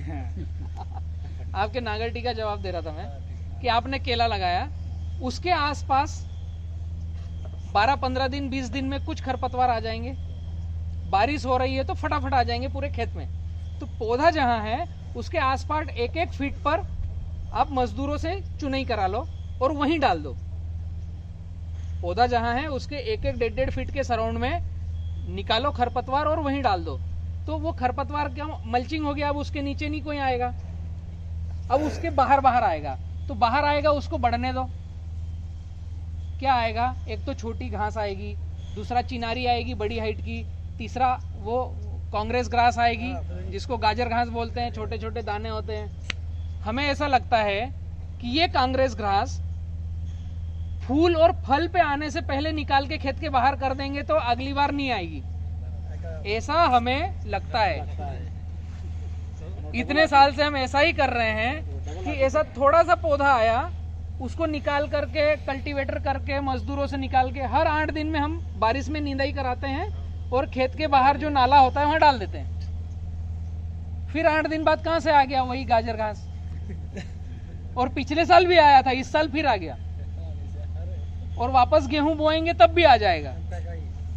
तो प्रकृति को हम जीवंत किल नहीं कर सकते, वो तो जीवंत है रहेगी, उसको किल नहीं कर सकते। अब इसका हम फायदा कैसे उठा सकते हैं, ये अभी देखने की दृष्टि बदलो। गाजर घास है या जो भी है, हमने केला लगाया, उसके आसपास आच्छादन कर दिया, अब जो बाकी जगह पड़ी उसका खरपतवार आने दो, इतना बड़ा होगा इतना बड़ा होगा, ये आखिरी अवस्था है खरपतवार की, इससे बड़ा होता नहीं, और इतना बड़ा होने दो। जब कोई सा भी खरपतवार हमारे लिए है, कोई सा भी जीव जीवात जो बड़ा हो रहा है वो फोटोसिंथेसिस कर रहा है, वायुमंडल से सब कुछ सृजन कर रहा है और उसकी बॉडी में ले रहा है। उसकी पूरी वयस्क अवस्था आई, उसने फूल और बोल बना दिए, मतलब उसका जीवन का पूरी प्रक्रिया हो गई, जैसे पूरा बोल बन गया। गेहूं का जो दाना है वो बाली में आ गया, अब वो सूखने की अवस्था खुद ही करेगा, उसकी साइकिल पूरी हो गई। कांग्रेस घास ने वो सफेद सफेद बीज आ गए, अब वो खुद ही सूखेगा, उसकी प्रक्रिया हो गई, अंत आ गया उसका। उस समय आपको उसको जमीन से काटना है, उखाड़ना नहीं है, काटना है। इसमें होगा क्या कि जो पेड़ आपका 2 फीट का है उतना ही कुछ न कुछ नीचे गया है। कुछ पौधे ऐसे होते हैं जिनकी जड़ें गहरी जाती है, कुछ पौधे ऐसे होते हैं जिनकी जड़ें फ्लैट जाती है, तो जितना ऊपर गया उतनी जड़ें अंदर भी गई, ये तो आपने देखा होगा। तो जितना खरपतवार ऊपर दिख रहा है इतना खरपतवार मिट्टी के अंदर है जड़ों के माध्यम से। अब हमने इस पेड़ को काटना है और वही ड्रिप के नीचे बायोमास आच्छादन करना है। तो ये क्या हो गया, हम किसी और के खेत से बायोमास लेकर आए, इसकी वजह हमारे खेत में ही बड़ा हो गया। तो एक काम तो हो गया कि 1 महीने के अंदर कचरे की मल्चिंग हो गई, बारिश में 1 महीने में हो जाएगा इतना बड़ा बड़ा। अब जो था नीचे काटा, तो इसमें क्या होगा, कुछ पौधे ऐसे होंगे जो वापस आ जाएंगे, कुछ पौधे ऐसे होंगे जो रुकेंगे, आऊं नहीं आऊं, उनकी प्रकृति फास्ट चलने की नहीं है, तो आएगा या नहीं आएगा, रुकेगा। कुछ पौधे ऐसे होंगे जो वयस्क हो गए थे, काट दिया, अब वो सूखेंगे, मरेंगे। प्रकृति ने सफाई कर्मचारी ऑटोमेटिक दे रखे हैं। हमें ऐसा लगता है कि मैं जब तक ट्रैक्टर नहीं चलाऊंगा मेरे खेत में, जब तक मेरा खेत साफ नहीं होगा, ये हमें ऐसा लगता है। अधूरा सत्य, ये गड़बड़ है। जैसे आप काटोगे और जो पौधे सूखने लगेंगे उनकी जड़ें भी तो गई है, जो पौधा गाजर घास इतना बड़ा हुआ है उसकी जड़ नीचे गई है, आइट साइड गई है, तो कटते के साथ वो सिकुड़ना चालू होगी, उसका पानी मरना चालू होगा, वो सिकुड़ जाएगा, वो डेड हो गया तो वहां दीमक आएगी, वहां गोबरेला कीड़ा आएगा, वहां फंगस आएगी, वहां केचुआ आएगा। समझ रहे हैं, ये सफाई कर्मचारी है। ये जो कटा और यहां पर जो जड़ें फैल गई, इन जड़ों को खाने के लिए सफाई कर्मचारी आ गए, तो वो सफाई कर्मचारी ऑटोमेटिक आ गए, तो यहाँ क्या हुआ, हलचल चालू हो गई। अब हलचल चालू हो गई तो दीमक ने कुछ खाया, तो खाया तो स्टोर नहीं करता रहेगा, निकालेगा भी। अब दीमक ने उस जड़ को खाया और जो विष्ठा निकाली वो हमारे केले का भोजन है, और उसने कुछ खाया तो वो जगह हो गई खाली, वो जगह खाली हो गई तो ऊपर से आपकी हवा अंदर बाहर जाना चालू हो गई। ये ऑटो कल्टीवेशन है, इसमें ट्रैक्टर 12 लाख का खरीदने की जरूरत नहीं है, ये ऑटो कल्टीवेशन है। केचुआ, गांडुली क्या बोलते हैं, केचुआ आया, उसने जड़ों को खाया, फलाना ढिमका जो किया, तो वहां होल और पोल बन गए, नालियां बन गई, और वो जड़ खुद सुकड़ी। वो जड़ थी इतनी मोटी तो सुकुड़ कर ऐसी हो गई, तो वहां पर जगह हो गई, ढीली हो गई, अब ऑटोमेटिक हवा अंदर बाहर हो गई। हमें ऐसा लगता है कि मैं नागरटी करूंगा तो जड़ों को हवा लगेगी। केवल देखने की दृष्टि बदलना है तो हमारे पैसे कब जीरो हो जाएंगे और हमारा उत्पादन कब बढ़ जाएगा पता ही नहीं चलेगा। ऑटो कल्टीवेशन प्रकृति ने दिया है। प्रकृति में केवल 2 तरह के ही प्राणी हैं और वो दोनों एक दूसरे पर आश्रित है। अगर हम ध्यान से देखें, एक तो है चलने फिरने वाला प्राणी, आप, मैं, कुत्ता, बिल्ली, नेवला, केचवा, सांप, सभी चीज जो एक जगह से दूसरी जगह चलते हैं, बैक्टीरिया जो एक जगह से दूसरी जगह चलते हैं, ये चल प्राणी में है। और एक है अचल, स्थिर प्राणी। स्थिर प्राणी में ये घास फूस आ गए, ये पेड़ पौधे आ गए, तमाम तरह के पेड़ पौधे स्थिर प्राणी, और तमाम तरह के चलने फिरने वाले प्राणी वो चल प्राणी। अब इनकी सुंदरता देखो कि चलने फिरने वाले प्राणी आश्रित है स्थिर प्राणी पे, और स्थिर प्राणी आश्रित है चलने फिरने वाले प्राणी पे। हमें चाहिए ऑक्सीजन, प्राणवायु, पौधे को चाहिए कार्बन डाइऑक्साइड जो हम निकालते हैं, है ना। ये प्रकृति ने कॉम्बिनेशन दे रखा है कि पौधे निकालते हैं ऑक्सीजन और ग्रहण करते हैं कार्बन डाइऑक्साइड, हम कार्बन डाइऑक्साइड निकालते हैं, ऑक्सीजन ग्रहण करते हैं। ये मूलभूत थंब रूल हो गया प्रकृति का। अब भोजन हम क्या खाते हैं? हम खाते हैं आम, जाम, नींबू, सीताफल, गेहूं, चावल, बाजरा, हम यही खाते हैं। तो ये क्या है? अगर मैंने गेहूं बोया और उसका पेड़ बना तो गेहूं ने साल भर उस पौधे ने भोजन उठाया, 6 महीने 4 महीने भोजन उठाया। अब उसकी बाली आई, वो उसका पूरा जीवन यापन हो गया, बाली में दाने बन गए, पूरा ठोस हो गया और अब रुक गया। अब हम पानी दें या न दें वो तो पीला ही पड़ेगा, सूखेगा ही, उसकी पूरी प्रक्रिया हो गई। अब ये गेहूं का दाना जो बना है इस पेड़ के लिए कुछ काम का है? उस पौधे के लिए तो कुछ काम का नहीं। उसने साल भर भोजन एकत्रित किया और अपनी विष्ठा के रूप में वो गेहूं का दाना बनाया। अब आप काटने मत जाओ, वो फूटेगा और गिर जाएगा। वो दाना उस गेहूं के पौधे के लिए कुछ काम का नहीं। वो दाना किसके काम के लिए है? मेरे काम के लिए। स्थिर प्राणी की विष्ठा गेहूं है, आम है, नींबू है, सीताफल है। सीताफल ने साल भर भोजन सृजन किया और सीताफल का फल बना, उसको तोड़ने मत जाओ, वो अपने आप टूट के गिर जाएगा, बिखर जाएगा। उसके काम का नहीं है, उसकी विष्ठा है। वो हमारे काम का है। कंद मुंद, फल, अनाज, दालें सब हमारे चलने फिरने वाले प्राणी के काम के है। इसी तरह से हमने जो अनाज लिया, ग्रहण किया, और हमने जो विष्ठा निकाली वो पेड़ पौधों का काम का है। गाय का गोबर हम डालते ही हैं, हमारे गोबर में हमको घिन आती है इसलिए वो डालते नहीं है। गाय, भैंस, बकरी सबका गोबर हम डालते हैं। तो चलने फिरने वाले प्राणी की विष्ठा स्थिर प्राणी का भोजन है, स्थिर प्राणी की विष्ठा चलने फिरने वाले प्राणी का भोजन। ये ऐसे प्रकृति का लिंक है। हमें ऐसा लगता है कि यूरिया, डीएपी, पोटास उसका भोजन है। इसीलिए जब आपने गाजर घास को काटा और उसकी जड़ें जो सिकुड़ी और उसको दीमक, केचवा, फंगस खाने आई, तो उसने खाया कचरा और उसने जो निकाली विष्ठा वो हमारे मेन पौधे का भोजन बन गया। तो सर ये जो बाम्बू होते हैं उसमें जैसे ये दीमक लगती है, हाँ। जैसे मैंने वहाँ पे देखा है बहुत सारी है, हाँ। आपने निकाली नहीं है, हाँ। वो अच्छा है कि खराब है? आपने जहाँ देख के आए, हाँ। उस पेड़ को क्या नुकसान किया उसने? नुकसान तो कुछ दिख नहीं रहा है अभी मुझे। करेगी भी नहीं, क्योंकि बाम्बू का जो छिलका गिरता है, हाँ। बाम्बू के ऊपर छिलके आते हैं, वो छिलका गिरता है उसको खाएगी, जो पत्ते ड्रॉप होंगे उसको खाएगी। दीमक दुनिया का, प्रकृति का सबसे अच्छा सफाई कर्मचारी है। वो जीवंत पेशी को नहीं टच करता है, मृत को टच करता है। जिसमें जान नहीं है उसको खाता है और तुरंत मिट्टी बनाता है। दुनिया में ऐसा कोई सा मैकेनिज्म नहीं है दीमक के जैसे कि अभी उदी कि आपने लकड़ी खाई, कपड़ा खाया, कुछ भी खाया और पीछे से मिट्टी निकले, ऐसा कोई मैकेनिज्म है ही नहीं हमारे पास जो उदी में दीमक में। तो वो मिट्टी बनाने का, सृजन करने का कार्य करती है। दीमक नहीं होगी ना, उस दिन हम ही गायब हो जाएंगे। और वो जीवंत चीज को टच नहीं करती है। जो बड़े पेड़ पौधे हैं जिनकी छाल सूख जाती है, उन पेड़ पौधों पर चढ़ती है तो वो सूखी हुई मृत छाल को खाती है और उसके ऊपर आपको मिट्टी की लाइन दिखेगी। खाती है तो अब निकालेगी भी तो मिट्टी निकालती है। तो जैसे बारिश का पानी आता है वो मिट्टी धुल करके जैसे नीचे जाती है तो वो एक नया महासागर है न्यूट्रिशन का। वैसे पेड़ पौधे ज्यादा तेजी से बढ़ते हैं, वो नेचर ऑटोमेटिक उसका काम करती है। वो देखा मैंने वहाँ पे, वहाँ पेड़ को कोई नुकसान नहीं है, वो दीमक का टीला बन गया है। ये बस देखने की दृष्टि सही करना है। ये आप जो बोले कि कल्टीवेशन कुछ करना नहीं क्रॉप में, तो अमुक तो घास गवत आता है वो काट के आच्छादन कर सकते हैं।